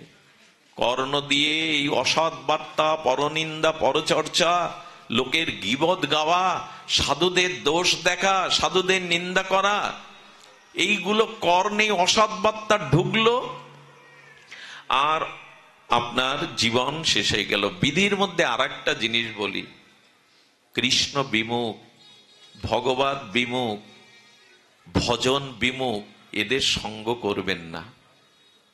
বিধির মধ্যে এগুলো খুব মানা প্রয়োজন। 10 বছরের সাধনা ওই অসৎ সঙ্গে যদি কৃষ্ণ বিমুখ, ভগবত বিমুখের সাথে মেশেন, ও আপনাকে টেনে নেবে। ওই 10 বছরের সাধনাকে টেনে নিয়ে কুপথে নিয়ে যাবে। সুধীজন, জলকে নিচে নামানো খুব সহজ, ঢেলে দিন, কিন্তু উপরে তোলা মোটর লাগবে, যন্ত্র লাগবে, মিস্ত্রি লাগবে, পাইপ লাগবে, অনেক কঠিন। এই জন্য 10 বছর ধরে সৎ চিন্তা করছেন, একদিন এক অসৎ সঙ্গের পাল্লায় পড়ে, এই জন্য বললেন অসৎ লোক, ভগবত বিমুখ, এদের সঙ্গ পরিত্যাগ করুন। মাঝে মাঝে শুধু কথা লেখা থাকে ভালো, ট্রাকের পিছনে কি লেখা থাকে? 100 হাত। ওই লেখাটা আমাদের জীবনে অসৎ সঙ্গ থেকে যেন হয়, 100 হাত দূরে থাকুন। কৃষ্ণ বিমুখের সঙ্গ করবেন না। আমাদের শাস্ত্র বলে যে প্রভু হাতির পায়ে পিষ্ট করে মারো, আগুনে পুড়িয়ে মারো, তাতে আত্মার ক্ষতি হবে না, দেহের ক্ষতি হবে, কিন্তু অসৎ সঙ্গ দিও না, তাতে আত্মা নিম্নগতি হয়ে যাবে 84 লক্ষ জনিতে। এই জন্য দয়া করে, এগুলো হলো আমাদের নিষেধ, এগুলো করবেন না। আর কি বলছেন? আমরা ওই যেমন একাদশী করি, আর বলছেন ভোগাত উচ্চ অবজ তথা, এইটা একটু মানতে কষ্ট হবে, তবু ভক্তিপথে এইটা কাটা। এটা কি বলছেন এখানে? ভোগা উচ্চ অবাস তথা, অর্থাৎ উচ্চ ভোগ করতে যাবেন না। উচ্চ ভোগ মানে কি? হাতির পিঠে ওঠার ইচ্ছা, ঘোড়ায় চড়ার ইচ্ছা, রেশমি কাপড় পরার ইচ্ছা, নেপালি কম্বল পরার ইচ্ছা, চেয়ারটাও বাড়ি রাজপ্রাসাদের মতো চেয়ার, এ না হলে বসতে পারবো না। এই উচ্চ ভোগ মানুষকে ত্যাগ বৈরাগ্য থেকে দূরে সরে নিয়ে যায়। আপনারা জানেন মহাত্মা গান্ধী চরকা কাটায় ওই একটা থান পরেই সারা জীবন কাটিয়েছেন। বিতর্ক থাকতে পারে তাকে নিয়ে, কিন্তু বিশ্বের অন্যতম একজন তিনি প্রসিদ্ধ মানুষ। আমাদেরই জন্মস্থানে ওই জেলার মধ্যে একজন জন্মেছিলেন বিশ্বখ্যাত বিজ্ঞানী স্যার পিসি রায়, আচার্য প্রফুল্ল চন্দ্র রায়। সারা বিশ্বের একজন বিখ্যাত এই বিজ্ঞানী স্যার পিসি রায় ওই চার হাতে একটা ধুতি, এই একটা থান আর গায়ে একটা থান পরতেন। বিদ্যাসাগর মহাশয় সারা জীবন তাই পড়েছেন। এরা নমস্য, এরা প্রণম্য। এই জন্য খুব উচ্চ ভোগের চিন্তা থাকলে হোটেলে যদি খেতে হয় সেরাটনে, বসতে যদি হয় বাড়িতে চেয়ারে, তো একবার ওই যে নবাব বাদশারা যে চেয়ার করতে, ওতে বসতে হবে। এই যে রেশমি কাপড় পরতে হবে, নেপালি কম্বল ছাড়া আমি গায়ে, হ্যাঁ, যদি এরকম উচ্চ ভোগের চিন্তা থাকে, এই ভোগ আপনাকে ভক্তিপথ থেকে ভগবানের সুখতে দূরে সরিয়ে নিয়ে যাবে। আবার নিচ ভোগও ভালো না। উচ্চ ভোগও যেমন ভক্তির বাধা, নিচ ভোগও, আমি সাধারণ করেই বলছি, ভক্তিপথে যেতে বিধিনিষেধ কি, নিচ ভোগটাও ভালো না। নিচ ভোগের কথা বলতে ভালো লাগে না, এটা ইন্ডিয়াতে বেশি দেখি, এরকম করে চেলে দেয়। খর্নে না কি বলে একে, খৈনি নাকি, এইসব ভোগও ভালো না। পান খাবেন খান, আমার তাতে আপত্তি নেই, 4-5টা মিশাচ্ছে ওতে, জর্দা, তামাক, চুন খয়ের, এইগুলো নিচ ভোগ, এগুলো ঠিক না। আমাদের আবার আছে মহাপ্রভু পান ভোগ দিতে হয় বলে পান, আমরা 4-5টা পাবো, এরকম না। অনেকেই আবার মহাপ্রভুকে দেওয়ার নাম করে পায়। পান খারাপ জিনিস না, ভেষজ, কিন্তু তাতে যেসব মিশায় আমরা, এক একজনের কাছে দেখি কটু রয়েছে, 4 মুখের কটু, ওইখানে এক এক থেকে এক এক রকম বের করে। এগুলো ঠিক নাই, নিচ ভোগটাও ঠিক না। আজকে কালী পূজা, তা একটু খেয়ে নিলাম, এরকম নিচ ভোগ ঠিক না। এইসব জিনিসগুলো ভাবা ঠিক না। উচ্চ ভোগও যেমন ঠিক না। মহাপ্রভু বলেছিলেন রঘুনাথ দাস গোস্বামী, ভালো না খাইবে ভালো না পরিবে, গ্রাম্য বার্তা না কইবে গ্রাম্য না শুনিবে, আর অমানি মানদ হয়ে মানসে রাধা কৃষ্ণ চরণ সেবিবে। এটা শ্রীকৃষ্ণ চৈতন্য মহাপ্রভুর। ভালো দামি পোশাক পরলে দেখবেন আয়নার সামনে গিয়ে 10 বার দেখতে ইচ্ছা করে, বেশ মানিয়েছে, এটা অভিমান কাজ করে, এটা গর্ব কাজ করে। বৃন্দাবনে যাদের চরণ রেণু পাওয়ার জন্য, একটু দর্শন পাওয়ার জন্য মানুষ ভগবানের কাছে প্রার্থনা করে, যেমন ওনার দর্শন পায়, তাদের দর্শন সহজে পাওয়া যায় না। বিনোদ বাবার ওখানে যাবেন বর্ষনায়, সকালে গেলে 11টা পর্যন্ত দরজার খিল বন্ধ, রাত 2টো থেকে বেলা 11টা পর্যন্ত ভজন করছেন, তারপরে একটু বেরোয়, তাও কথা বলবে না কারোর সাথে। আর বড় পণ্ডিতজি, শ্যামসুন্দর বড় পণ্ডিতজি প্রাতঃস্মরণীয়, তিনি তো জঙ্গলের মধ্যে লুকিয়ে গেছেন, আপনি গেলে দেখা করতে পারবেন না, দূর থেকে তাড়িয়ে দেবে। এদের দর্শন পাওয়াটাও মুশকিল। ওরা গিয়ে, সৌভাগ্য হয়েছে এদের চরণে যাওয়ার, গিয়ে দেখি 25 টাকা দামের একটা চাদর গায়ে দিয়ে বা গামছা পরে বসে আছে। লক্ষ লক্ষ টাকাও তাদের উপঢৌকন দিতে গেলে ওদিকে ফিরেও তাকায় না, তাড়িয়ে দেয়। বৃন্দাবনের ভিক্ষার মাদুকরি 2টো রুটি খেয়ে বেঁচে আছে। এই কালকোলাহলের দিনে, এই ভোগবাদের দিনেও এখনো তারা আছে, এখনো তারা আছে। এই জন্য উচ্চ ভোগ আবার খুব নিম্নমানের ভোগ, এই দুটোই ভক্তির বাধা। নেশা কিছু থাকলে ছেড়ে দিন। এই যে আমার মনে হয় যারা পাঠ শোনেন তাদের অন্তত কোনো নেশা করা উচিত নয়, হরিনামের নেশাটা জাগান। আর ছাড়া পড়ে মরুক। অনেকেই চিবিয়ে এখানেই বসে রস পান করে, এখানে ওই গাটিতে নিয়ে আসে, এখানে চিবায়, ওই রস পান করে, এই রসও পান করে। তো দয়া করে এইগুলো আমাদের একটু ত্যাগ করতে হবে। ভোগা উচ্চ অজ তথা, এই যে এই নিচ ভোগ উচ্চ ভোগ এই দুটোই বাধা। আর কি বলেছেন? অদ্ভুত কথা বলেছেন, অহিংসা সম্ভূতানাম সর্বভূতানাম, অহিংসা সর্বভূতানাম। অহেতুক কারোর প্রতি, কোনো প্রাণীর প্রতি হিংসা করবেন না। অহেতুক, কারণ নেই। আমার থেকে সে ভালো আছে বলে, সুখে আছে বলে, টাকা পয়সা রোজগার করলে আমার হৃদয় জ্বলবে? অহিংসা সর্বভূতানাম। দেখুন মন্দিরে এখানে বসে আমরা কেউ হিংসা করছি না কারো উপরে। এখানে আমরা সবাই সাধু, সবাই সজ্জন, সবাই ভদ্র সুভদ্র। আপনার আমার ব্যবহারটা মন্দিরে বা ভাগবত আসরে না, বাইরে গিয়ে ব্যবহারে। কিছু অপরাধ নেবেন না। আমি একবার এক জায়গায় পাঠ করলাম, 2.5 ঘন্টা ধরে ভাগবত কথা বলার পরে সেই দিন বৃষ্টির কারণে আমি সেই গ্রাম থেকে যেতে পারিনি বাড়ি। তখন মোটরসাইকেলে যেতাম 20 বছর আগে। তো যিনি সামনে বসে পাঠ শুনেছেন, আমি যে বাড়িতে বিশ্রাম নিয়েছি তার পাশের ঘর তার।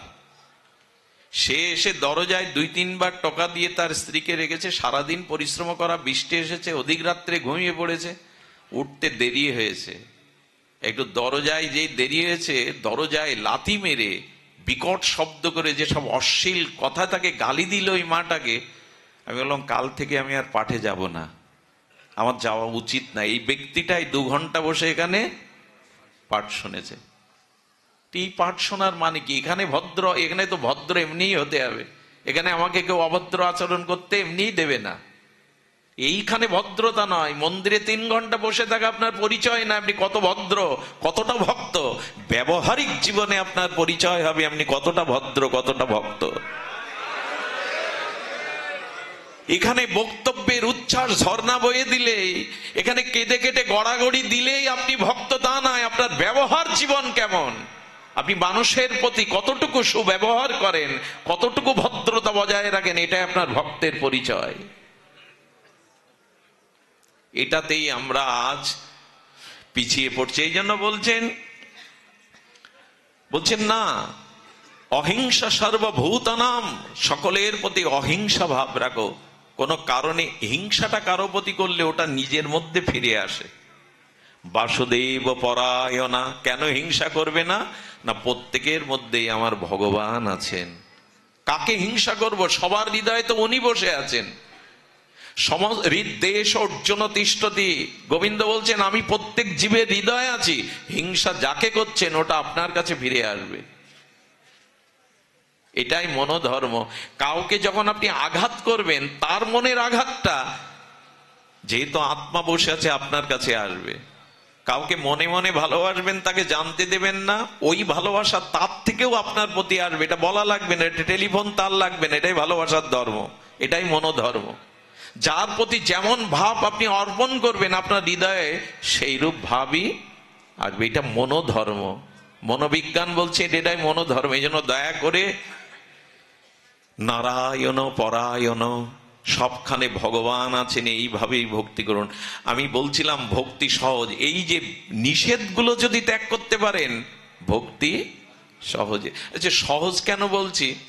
ভক্তি লাভ করতে যা যা লাগে আপনার কোনোটাকে সঞ্চয় করতে হবে না, আপনার সৃষ্টি করতে হবে না, ওটাও ভগবান দিয়ে দিয়েছে। এই কথাটি একটু মন দিন। ভক্তির জন্য যা যা প্রয়োজন ওটা আপনার নিজের তৈরি করা, আপনার কোথা থেকে জোগাড় করা লাগবে না, সেটাও ভগবান দিয়ে দিয়েছেন। আচ্ছা হরিকথা শ্রবণ, এইটাই তো ভক্তি অঙ্গের শ্রেষ্ঠ। কানকে আপনি তৈরি করেছেন?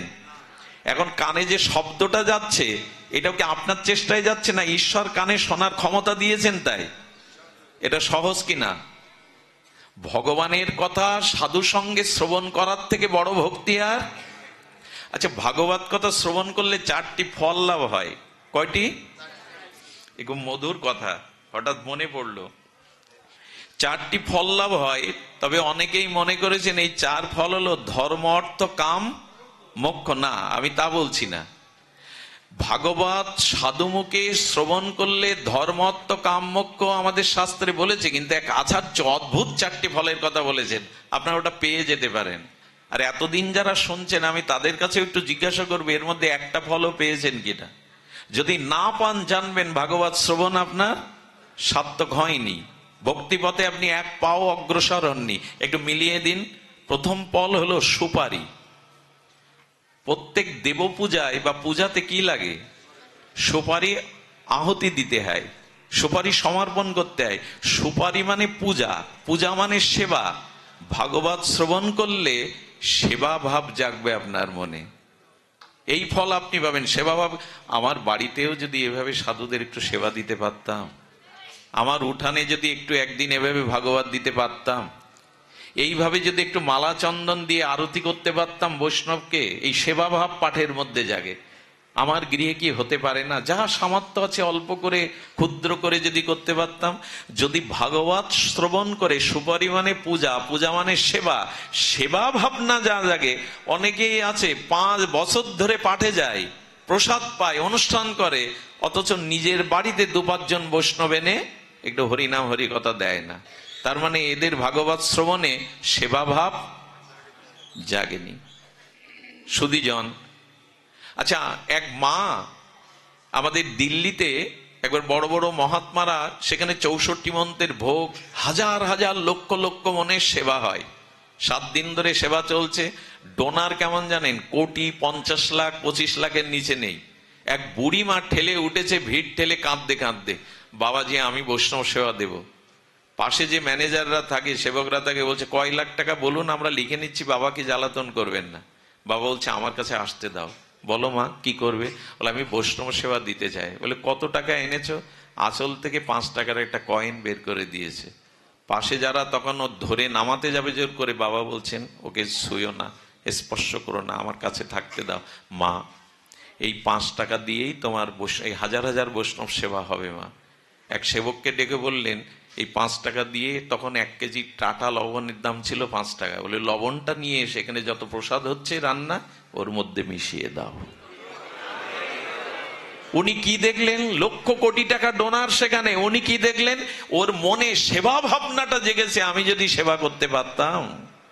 তো ভাগবত শুনে যদি এইটুকু ভাবনাই না জাগলো 5-7 বছরে, বাড়িতে 2টো সাধু আনা, একটু বৈষ্ণব সেবা, একটু হরি কথা, একটু হরিনাম দেওয়া, এই ভাবনা, এখানে বৈষ্ণব সেবা হচ্ছে, আমি যদি অন্তত 10 কেজি চাল দিয়ে আসতাম। ভাগবত শুনলে সেবা ফল জাগবে। সুপারি। দ্বিতীয়টা হলো আম, আম্র। আম হলো রসালো, অমৃত ফল। ভাগবত শুনে ধর্ম অর্থ কাম মোক্ষ তো আছে ফল, কিন্তু এই আচার্য বলেছেন আম্র ফল হলো রসালো, মৃষ্ট, অমৃত স্বাদ। ভাগবত শ্রবণ করেও যদি হৃদয়ে রস না আসে, প্রেম ভক্তির রস, ভগবানের আরাধনার রস, রসবৈষ, রসই তো ভগবান, রস মানে আনন্দ।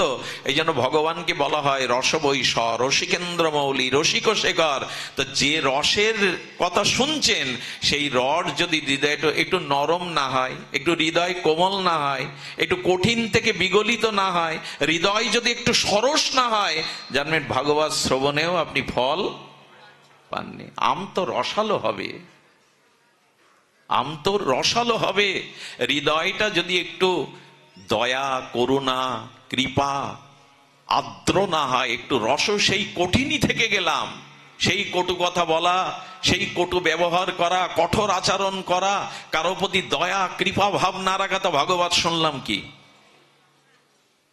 এই জন্য আম্র। দ্বিতীয় লাভ হবে কি ভাগবত শুনলে? না, হৃদয়টা রসালো হবে। তৃতীয়টা হলো কদলী। কদলী মানে কলা। কলা হলো মিষ্টি। কলা কি? এই জন্য সুগারের পেশেন্ট যারা, ডাক্তার তাদের বেশি কলা খেতে নিষেধ করে। মিষ্টি বলো, ভাগবত শুনে এই একটা ফল হয়েছে তো, তোমার ব্যবহার মিষ্টি হয়েছে তো, তোমার কথাবার্তা, চাল চলন, এগুলো মিষ্টতা এসছে তো। এখান থেকে উঠেই গিয়ে যদি একজনকে ঠেলে মেলে ফেলে দিই, আরে পদ দাও, দেখতে পাচ্ছ না, ব্যবহার হলো কি? মিষ্ট হলো কি আপনার আচার ব্যবহার, কথাবার্তা? বাক্যই যদি মিষ্টি না হলো, কঠোরতাই যদি না গেল, আরে লোকের উপর দুর্ব্যবহারই যদি করলেন, তো আপনি ভাগবত কি নিলেন? কি ফল পেলেন এখানে এসে? এই জন্য একটু মিষ্ট হতে হবে, ব্যবহার আচরণ মিষ্টতা হতে হবে। আমি এগুলোর ব্যাখ্যা অনেক আছে, আমি সংক্ষিপ্ত করি। চতুর্থটা হলো শ্রীফল, নারিকেল। ভাগবত শ্রবণ করলে এই ফল লাভ হবে। নারিকেলের 2টো অংশ, বাইরের অংশটা কঠোর আর ভেতরের অংশটা নির্মল, জলে ভরা, রসে ভরা। নারকেল থেকেই তো তেল হয় নাকি, নারকেলের দুধ হয়, মানে রসে ভরা। আচ্ছা, বাইরেটা কঠোর আর ভেতরে, যারা দীর্ঘদিন ধরে হরিকথা শুনছেন তাদেরও এই দুটো রূপ। বাইরের রূপ কঠোর কেন জানেন? অন্য কোনো প্রাণী এসে নারকেল গাছের ঝুনো নারকেল খেতে পারে না, কারণ ওই শক্ত আবরণ ভেদ করতে পারে না। সুধীবৃন্দ, ঠিক তেমনি ভাগবত শুনলে স্ত্রী পুত্র সংসারের মায়া একটু আবরণ হয়ে যায়, ভেতরে আর আবেগ কাজ করে না, খুব মায়া কাজ করে, একটু শক্তভাব হয়ে যায়। এরা আছে আছে, কিন্তু এদের জন্য আমি জীবন যৌবন শেষ করতে পারি না, মানে একটা আবরণ পড়ে যায়, মায়া যাতে ভেতরে না ঢুকতে পারে। দেখুন, এখানে স্বামী স্ত্রীও এসছে, ভাইয়ে ভাই এসছে, ছোট সন্তান নিয়েও এসছে, কিন্তু যারা মনোযোগ দিয়ে পাঠ শুনছেন তাদের আর ওখানে মনে নেই যে আমার সাথে আজ স্ত্রী, আমার ভাই, আমার সন্তান এসছে। এটা মায়া এখন ঢুকতে পারছে না। কঠোরতা মানে ওই যে অতি আবেগ, স্ত্রী পুত্র ঘর সংসারের প্রতি অতি আবেগ, এটা শক্ত হয়ে যাবে আবরণ, আপনার ভেতরে আর এই আবেগগুলো সহজে ঢুকতে পারবে না। বাইরে কঠোর হয়ে গেল আর ভেতরটা হয়ে গেল নির্মল, ভগবানের জন্য নির্মল হয়ে গেল। কি কি ফলের কথা বললাম?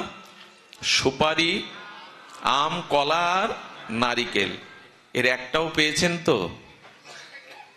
এর একটা যদি পান তো জানবেন হরিকথা বলাও সার্থক হলো, শ্রবণও সার্থক হলো। ব্যবহারে আমি সব শেষে আছি, ভক্তি সহজ বলছিলাম, কিন্তু একদিনে তো হয় না। কানটা ভগবান দিয়েছেন, শোনার শক্তিটাও তিনি দিয়েছেন। তো এই কানে হরিকথা শোনা খুব কঠোর, ভক্তি অর্জন করা খুব কঠিন। এইটুকু কেন করছেন না? যেখানে হরিকথা কানটা খাড়া করে শুনুন। ভগবান হচ্ছে কানও দিলাম আমি, শ্রবণের শক্তিও দিলাম আমি, বক্তা যা বক্তব্য দেবে সেই ভাগবত গীতাও দিলাম আমি, তুমি শুধু কানটা রেডি খাড়া করে আমার কথা শুনতে রাজি নও। ভক্তি কঠিন। হোম করতে গেলে কি লাগবে? ঘি আনো, পুরোহিত আনো, এটাও লাগবে কিনা? বিল্লপত্র আনো, সমিদগ্নি আনো, বেদ আনো, মন্ত্র আনো। কানে কথা শুনতে কিছু আয়োজন করতে হয়েছে আপনারা? কান দিয়েছেন ভগবান, শ্রবণ শক্তি দিয়েছেন ভগবান, শুধু কানটা খাড়া করে, তাতেও যদি অলসতা হয় তা আপনি ভগবান পাবেন কি করে? ভক্তি কত সহজ দেখুন, জ্ঞানের মতো না, কর্মের মতো না। কানও ভগবান দিয়েছেন, শ্রবণ শক্তিও দিয়েছেন।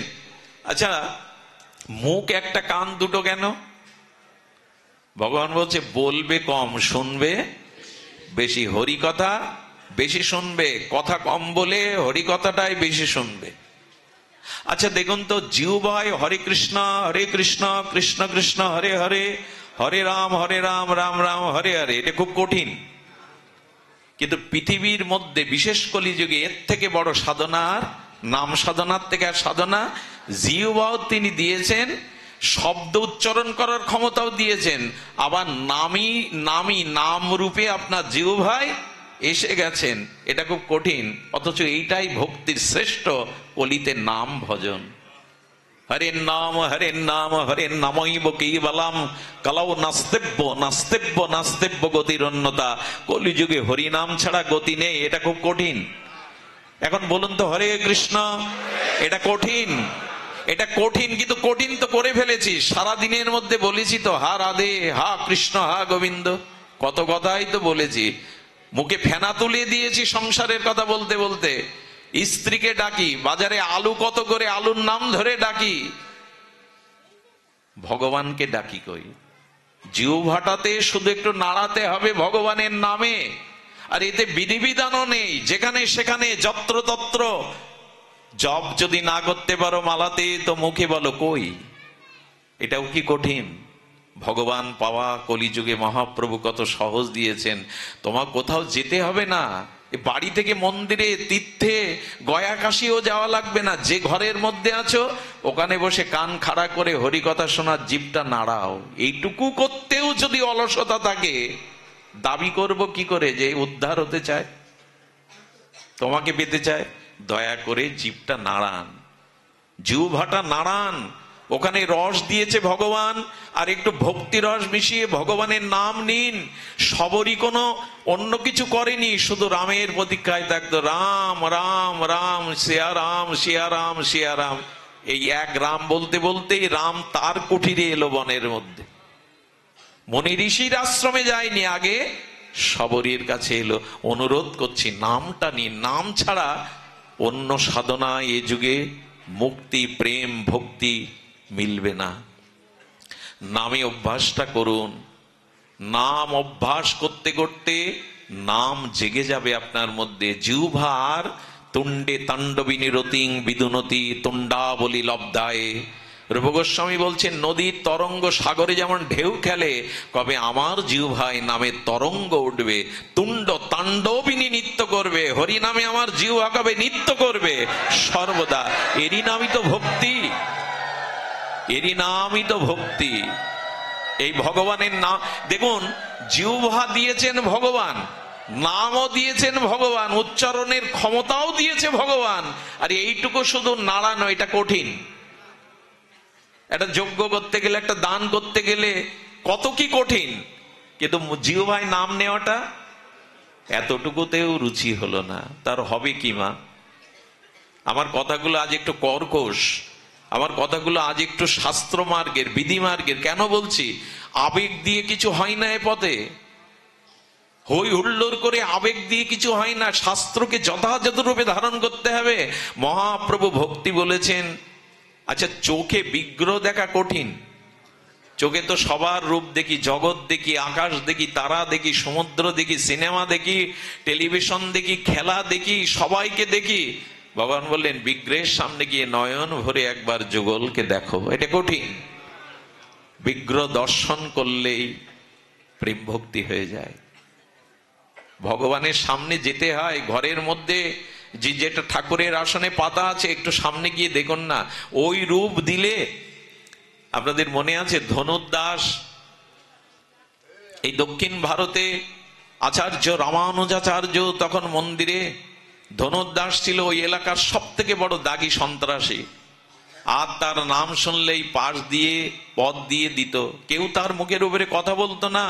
আর এই ধনুর্দাস ওই তল্লাটের একজন শ্রেষ্ঠ সুন্দরী যুবতীকে সাদা ঘোড়ার পিঠে উঠিয়ে তিনি মন্দিরে আসতেন, যে মন্দিরে বাস করতেন বলদেবের অবতার, চতুর্সম্প্রদায়ের অন্যতম আচার্য শ্রেষ্ঠ রামানুজাচার্য। রামানুজাচার্য একদিন তার সেবককে বলছেন, ও কে আসে রে? বলল ধনুর্দাস। সামনে মেয়ে ছেলেটাকে এনে ওই মেয়ে ছেলে আর ঠাকুরের বিগ্রহ দেখতে আসে। ও বিশ্বাস করে না, ঈশ্বর ফিশ্বর বিশ্বাস করে না, ওই ভালোবাসে যুবতীর কারণেই ঘোড়ায় চড়ে আনে, ওকে দেখিয়ে নিয়ে যায়। বলে কালকে যদি আসে বলবি আচার্য ডেকেছে তোমাকে। যেই ধনুর্দাসকে গিয়ে বলেছে আপনাকে ডাকছেন আচার্য, বলেন উনি কি আমাকে চাকর পেয়েছেন, ওনার ডাকে আমি যাব? আরে যাও যাও, আমার সময় নেই। সঙ্গে সঙ্গে ওই যে মহিলা, যে যুবতীকে ও ভালোবাসে মায়া মোহর প্রতি, বলে খবরদার, এই মুহূর্তে যা বলেছে আর একবার বললে এই মুহূর্তে আমি তোমার সঙ্গ ছেড়ে চলে যাব, আর তোমার মুখ দেখবে না। উনি ভগবানের অবতার, উনি আচার্য, ওনার দর্শন কেউ পায় না, তোমাকে ডেকেছে, এই মুহূর্তে যাও। বলে তুমি বললে যেতে পারি, ও ডাকলে যাব না। মোহ যাকে বলে, বিক্রি হয়ে গেছে তো। পুরুষ মানুষ যদি যুবতীর বা রমণীর মোহগ্রস্ত পড়ে, কিছু মনে করবেন না মায়েরা, আপনারা না, একটা কথা বলি। কশ্যপ ঋষি নারীদের বর্ণনা করতে গিয়ে বলছেন, মায়েদের, মেয়েদের, বিশেষ করে যুবতীদের মুখটা হলো শরতের চন্দ্রের মতো শোভিত। এমনি তো শরতের পদ্মের মতো, পদ্ম ফুল তো এমনি সুন্দর পাপড়ি মেললে, আর শরতের পদ্মগুলো শোভা আরো বেশি। বলে তাদের বদনটা শরতের পদ্মের মতো শোভিত। আর বলে তাদের কণ্ঠটা, তাদের কণ্ঠস্বরটা কানে অমৃত ঢালার মতো অমৃত তাদের কণ্ঠ। কশ্যপ বললেন কি, যারা ভজন করে না, যারা ভজন বিমুখ, সেই নারীদের এই দুটো গুণ থাকলে তাদের হৃদয় কি দিয়ে গড়া জানো? ধারালো তলোয়ারের মতো। ওরা সব কেটে শেষ করে দিতে পারে। আমি বলছি না মা, তোমাদেরও বলছি না, যারা কৃষ্ণ বিমুখ, ভজন বিমুখ, এই দেহকেই সর্বস্ব মনে করেছে, সেই নারী হৃদয়টাকে কশ্যপ ঋষি বলছে তলোয়ারের মতো, সব শেষ করে দিতে পারে, সব শেষ করে দিতে পারে। যদি মায়েরা ভজনশীল না হয়, সতীসাধ্যী না হয়, এরা সব পারে। নিজ স্বার্থের জন্য এরা স্বামী সন্তানের গলাও কেটে দিতে পারে। আগুন ধরিয়েও দিতে পারে।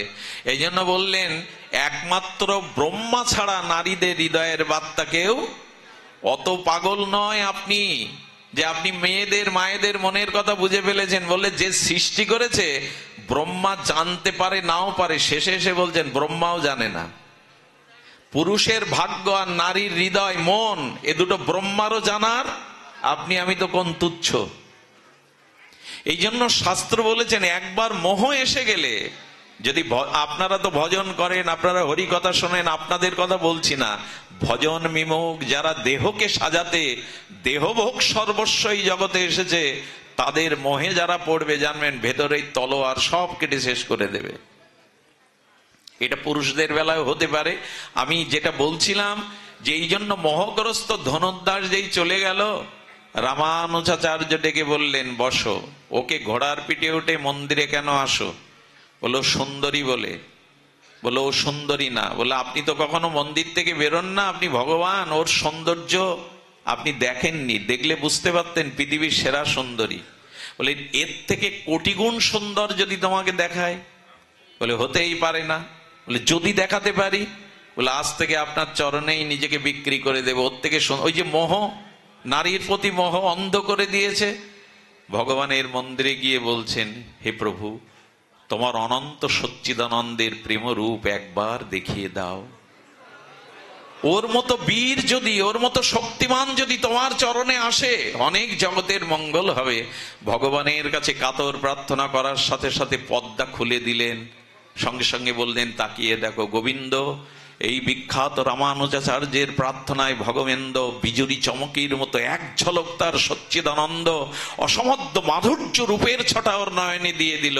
ওই রূপ দেখেই মূর্ছিত হয়ে পড়ে গেল, প্রেমে গদগদ হয়ে মূর্ছিত হয়ে গেছে। যখন জ্ঞান ফিরল তখন রামানুজাচার্য কপালে হাত দিয়ে বললেন কি দেখলে? যা দেখলাম তা বর্ণনা আমার কাছে নাই। আজ থেকে চরণে স্থান দিয়ে এই রূপ আবার কবে দেখবো, আপনি আশ্রয় দিন। আর ফিরে যায়নি ধনুর্দাস। এই জন্য নয়ন দিয়ে ভগবানকে দেখুন, নয়ন মেলে রাধা মাধব যুগলকে দেখুন। ওই চরণে যারা ওই নয়ন যারা একবার দিয়েছে ওই বদনে, অন্য রূপ আর তাদের ভালো লাগবে না, অন্য রূপ আর তাদের ভালো লাগবে না। তো ভগবানকে চোখে দেখাটাও কি কঠিন? চোখও দিয়েছেন, দেখার শক্তি দিয়েছেন, আর ভগবান বিগ্রহ রূপে আমাদের মাঝে। ভক্তি কত সরল, ভক্তি কত সোজা। চোখে বিগ্রহ দেখা, কানে হরি কথা শ্রবণ করা, জিহ্বায় হরির নাম উচ্চারণ করা, পা দুটো দিয়ে ভাগবত আসরে যাওয়া, মাথাটা দিয়ে বৈষ্ণব ভক্ত ভগবানকে প্রণাম করা, ভক্তদের চরণ ধুলি অঙ্গে মাখায়, কি কঠিন হতে পারে? এর থেকে সহজতম ভক্তি আর এ জগতে নাই। কিন্তু করলাম কই? মাখো, এই ধুলি মাখো, এটাই তো ব্রজের ধুলি। ভক্তের মহতের চরণ ধুলিতে ভক্তি হয়ে যাব। সাধুর চরণ ধুলিতে ভক্তি দিতে পারে। এই সহজ ভক্তিটাকে আজ আমরা গ্রহণ করতে পারছি না সুধীবৃন্দ। এই জন্য এই সহজতর ভক্তিটাই আমাদের আজ গ্রহণ করতে হবে।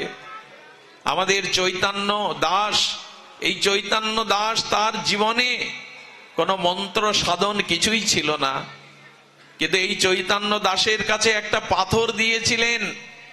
দীক্ষা নেওয়ার পর তার গুরু বললেন এ মূর্খ, শাস্ত্র জানে না, এ কি ভগবত সেবা করবে?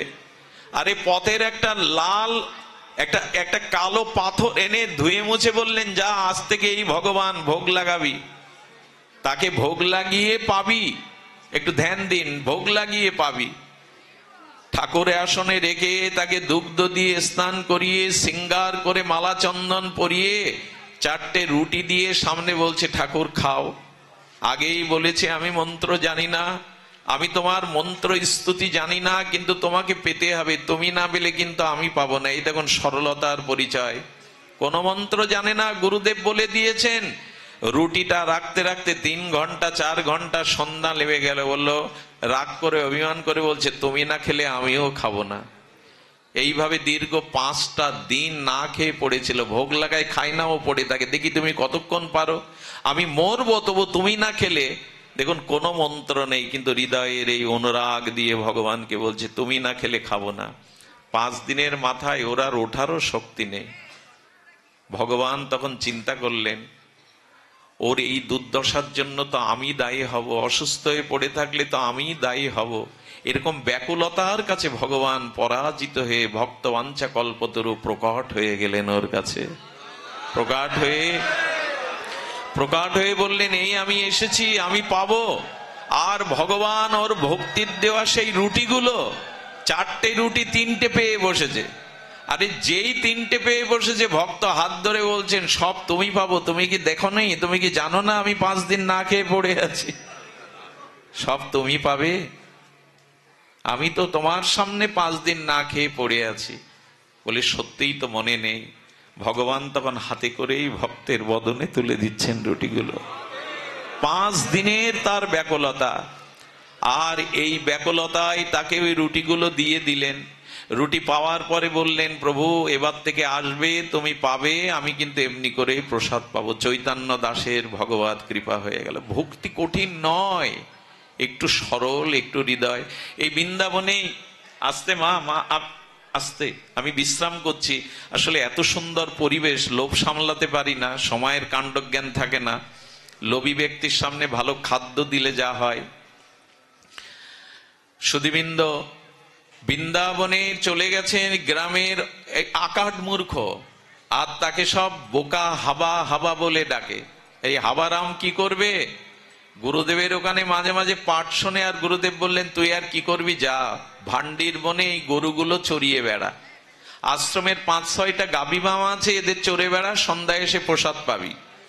উনি বসে বসে কৃষ্ণের মাধুর্য বর্ণনা শোনেন। সেই ময়ূর পিচ্ছধারী, ত্রিভঙ্গ মোরারি, বংশীধারী, মুরলীধারী, চরণে বাঁকা নূপুর, বাঁকা মল, এইভাবে যখন গুরুদেব বর্ণনা করেন, বলে কৃষ্ণের এত ভালো দেখতে, এত সুন্দর দেখতে। আচ্ছা গুরুদেব গাভী নিয়ে কৃষ্ণ কোথায় যায়? বলো ভান্ডির বনে। বলো ওখানে তো আমিও যাই। আমিও তো যাই। বলো দেখবি একদিন দেখা পাবি, ওই ভান্ডির বনেই উনি গোষ্ঠে আছেন গরু চড়াতে। বলে তাই নাকি? এতদিন কেন বলেননি? ওই দিন রুটিগুলো আর খাওয়ার সময় পায়নি, রুটি সবজি বেঁধে নিয়েছে, আঁচলে বেঁধে নিয়ে ভান্ডির বনে গিয়ে গরুগুলো ছেড়ে দিয়ে তার দিকে তাকাচ্ছে। কৃষ্ণও তো তাহলে এসছে সখাদের নিয়ে। কোথায়? যখন বেলা গড়িয়ে যাচ্ছে তখন বলল, শোনো, আমার গুরুদেব মিথ্যা হতে পারে না, গুরু বাক্য সদা সত্য। তুমি এই বনে এসেছো, আমি হাবা বলে, লোক আমাকে পাগল বলে বলে, সরল বলে দেখা দিবে না, কিন্তু তোমাকে দেখা দিতেই হবে। এভাবে যখন বেলা চলে যাচ্ছে, এটাই তো ভক্তি, এটাই তো ভগবান চান। ওই মাঠের ধুলার মধ্যে মুখ গুজে কাঁদছে আর বলছে, এসো কানাই, এসো। আমার গুরুদেবের কথা মিথ্যা হতে পারে না, আমি প্রতিদিনই আসি, তুমি দেখা দাও না, আজ তোমাকে দেখা দিতে হবে। আমি মুখ তুলবো না এই মাটি থেকে, এখানেই পড়ে থাকবো, খাবো না, দাবো না, গুরুদেবের কাছে ফিরে যাব না, দেখা দাও। গোধূলি বেলায় ভগবান সহ্য করতে পারলেন না। এই ভক্তের আত্মনিবেদন, এই ভক্তের নিবিড় ভালোবাসায় ভগবান পরাভূত হয়ে গেলেন। নীল বালক সম গোবিন্দ প্রকট বৃন্দাবনের সেই নীল আভায় ভরে গেল। ওর সামনে এসে বলছে, ওঠো, ওঠো তুমি, এই দেখো আমি এসেছি। যেই এসেছে জড়িয়ে ধরে বললেন, কানাইয়া, কানাইয়া, তুমি এতদিন আসো, দেখা হয় না, দেখা দাও না। আমার গুরুদেবের কথা না শুনলে তো দেখা পেতাম না। আচ্ছা এসেছো যখন, আজ থেকে তুমি আমি বন্ধু। সরল তো, সরল রায় আগে পায়। তুমি আমি বন্ধু। গোবিন্দ হাত বাড়িয়ে বললেন, আমি তো গীতায় একথাই বলেছি রে, সুহৃদং সর্বভূতানাং, আমাকে বন্ধু করে নাও। আমার মতো বন্ধু কাউকে পাবে না। মৃত্যুর পরে বন্ধু বান্ধব শ্মশান পর্যন্ত যাবে, তারপরে তো কেউ যাবে না। কিন্তু আমি তোমার দীনবন্ধু, আমি ওই পারেও দাঁড়িয়ে থাকবো তোমার জন্য, আমি ওপারেও, মৃত্যুর ওপারেও তোমার জন্য দাঁড়িয়ে থাকবো, আমি ভুলে যাব না তোমায়। গোবিন্দ বলেছেন, সুহৃদাং সর্বভূতানাং জ্ঞাতামাং শান্তি মিষ্যতি। ওগো মানুষ, যদি শান্তি পেতে চাও আমাকে বন্ধু করে নাও, আমাকে হৃদয়ের একজন করে নাও। আমি বন্ধু হওয়ার জন্য গীতাতে আমার বাণী দিয়ে হাত বাড়িয়েছি, সুহৃদাং সর্বভূতানাং। এই জগতে কোনো বন্ধু নাই, গুরু বিনা, গোবিন্দ বিনা কোনো বন্ধু নাই। আমাদের জগতের বন্ধু স্বার্থ দিয়ে গড়া। এখানে স্বার্থ না থাকলে আর কেউ কাউকে থাকে না পাশে। এই জগৎটা স্বার্থের, এই জগৎটা কামনার, এখানে স্বার্থ ফোরালে কোনো বন্ধু পাওয়া যায় না। গোবিন্দ বললেন, আমি তোমায় কখনো ছেড়ে যাব না। তখন বলছে কি, দেখো এই রুটি এনেছে, আমিও খাইনি, দুটো তোমার দুটো আমার। গোবিন্দ ছিঁড়ে ছিঁড়ে আর এই হাবার গালে, হাবা যাকে বলছি শুদ্ধ সরল ভক্তর গালে দিচ্ছে, ও রুটি দিয়ে দিচ্ছে। এইভাবে 4-5 দিন গোবিন্দ আরো মিলে আর ওই রুটি দিয়ে যায়। ওই রুটি খেতে খেতে বলছেন, গুরুদেব এবার থেকে দুটো রুটি বাড়িয়ে দিয়েন। আরে আপনি গোবিন্দ আমাদের কানাইয়ের কথা বলেছেন, ও আমার বন্ধু হয়ে গেছে, ওকে আমি ভাগ দিয়ে ভাগাভাগি করে খাই। গুরুদেবের কাছে যখন এটা বলেছে, বলো দুটো রুটি কে খায় বললি? বলি যার পরিচয় দিলেন। তবে গুরুদেব আপনি একটু ভুল বলেছেন। সরল তো, একথা তো গুরুদেবকে বলা ভুল। কি? আপনি যে রূপের বর্ণনা দেন তার থেকে কোটি সুন্দর আরো সে। আপনি যে বর্ণনা দিয়েছেন তার থেকে নয়ন ফেরানো যায় না গুরুদেব। ওর চোখে যদি চোখ দেই না, চোখ দিয়ে আপনিই জল যাবে। ওকে একবার দেখার থেকে আমার মনে ওই মুখ ছাড়া অন্য কোনো মুখ আর আসে না। ঘুমিয়ে পড়লে, চোখ বন্ধ করলে, জলের তলে ডুব দিলেও দেখি ওই মাধুর্যময় মুখ। গুরুদেব আপনি যা বর্ণনা করেছেন তার থেকে কোটি গুণ সুন্দর আমাদের কানাইয়া। গুরুদেব বললেন, কিছু ঘটলো না তো? যার ভগবত দর্শন হয় তার চোখের ভাষা বদলে যায়, তার চেহারার মধ্যে অন্য একটা মাধুর্য আসে। গুরুদেব আপাতমস্তক দেখছে, সত্যি কিছু ঘটলো না তো? সারা জীবন ব্রজে পড়ে রইলাম, ওই কৃপা তো হলো না। ও গরু রাখতে সরলদের হতে পারে। আচ্ছা, দুটো রুটি আমি তোকে দিতে পারি, কিন্তু তোর বন্ধুকে আজ আশ্রমে নেই রুটি পাওয়াতে হবে, পারবি? এ আর কেমন কঠিন কথা। আমি আনবো। বলে যা, আনলে আমি তোকে পুরস্কার দেবো, এই রুটি দেবো এখানে। সেই যে দুটো রুটি দেয়নি আর দুটো নিয়ে গেছে, গোবিন্দ বলছেন ভাগ দাও, এটা খাওয়ার জন্য। গোবিন্দ লোভ, তোর ভক্তের দ্রব্যের মধ্যে তো তার লোভ না, ওই দ্রব্যের মধ্যে যে ভক্তি আছে ওটা ভগবানের খুব লোভ। কেড়ে কেড়ে খায়। ওইটা যখন আগলা করেছে তখন রুটিটা হাতের মুঠোয় মুঠে বলছেন, আজ তোমায় দেব না কানাই। বলে কেন? বলো, যার জন্য তোমাকে পেলাম, যার জন্য ব্রজবাস পেলাম, আমার গুরুদেব আজ আমাদের সেবা আশ্রমে নিতে বলেছেন, তোমাকে যেতে বলেছেন। গোবিন্দ দুহাত পিছিয়ে এসে বললেন, সবাইকে দেখা আমি দেই না রে, সবার কাছে আমি ধরা দেই না। যুগ যুগান্তর মুনি ঋষি তপস্বীগণ সাধন ভজন করে আমাকে পাই না। তুই সরল বলে, হৃদয়ে নিষ্পাপ বলে আমি তোকে দেখা দিয়েছি। তোর গুরুদেবের পাণ্ডিত্য আছে, কিন্তু তোর মতো সরল বিশ্বাস তোর গুরুদেবের না। তখন কি করলো জানেন?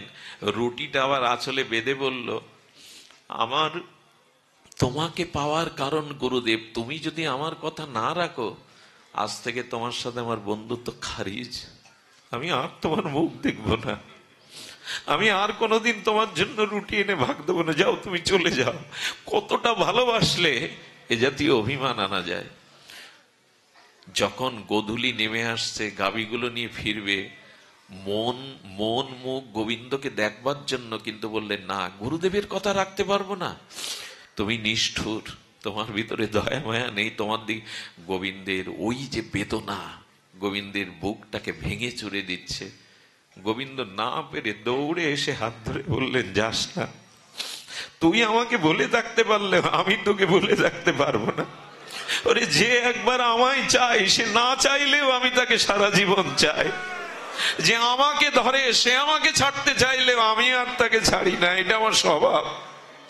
যাস না, যাস না, আমি তোর গুরুদেবের কাছে যাব, তোর সাথে আমার বন্ধুত্ব। এই হলো ভগবত প্রেম। আমাদের থেকে তিনি কোটি গুণ ভালোবাসেন, আমরা তাকে কতটুকু ভালোবাসতে পারি, তিনি কোটি গুণ আমাদের ভালোবাসেন। আজকে গুরুদেবের আশ্রমে এসে বলছে, গুরুদেব দেখুন, আপনি যেভাবে বর্ণনা করেন, সেই বাঁশি হাতে ময়ূর পুচ্ছ নীলাভ শ্যামল অঙ্গ ত্রিভঙ্গ মোরারি দাঁড়িয়ে আছে। গুরুদেব বললেন, কেন মিথ্যা বলছিস? আমি কাউকে দেখতে পাচ্ছি না তো, আমি তো সম্মুখে কাউকে দেখতে, কিন্তু একটা দিব্য গন্ধ ভেসে আসছে। ওরে, কাকে দেখছিস তুই? বলো, গুরুদেব দেখছেন না। কৃষ্ণের হাত ধরে বলছে, সখা, আমার গুরুদেব তোমায় দেখতে পাচ্ছে না কেন? ওরে, আমি সহসা কাউকে তো দেখা দেই না, আর উনি আমাকে দেখতে পাবেন না। বলে কেন? বলে আমার একটা নিয়ম ভাগবতে বলা আছে, আমার ভক্ত কৃপা না হলে কেউ আমাকে পায় না, আমার ভক্তের কৃপা না হলে কেউ আমাকে পায় না। গুরুদেব তখন বললে, ওরে ওরে, তোর ভগবানকে দেখা আমায়, তার চরণের দিব্য অঙ্গ গন্ধ পাচ্ছি, একবার দেখা। বারবার যখন ছটপট বলছে, কানাই সখা আমার গুরুদেবকে দেখা দাও। বলেন উপায় একটাই, তোর গুরুদেবকে তোকে স্পর্শ করতে বল, তোকে স্পর্শ করতে বল, তবেই আমাকে দেখতে পাবে। যেই ভক্তকে স্পর্শ করেছে, ত্রিভঙ্গ মরারি ললিত ঠাম শ্রী গোবিন্দকে দর্শন করে বসেছে।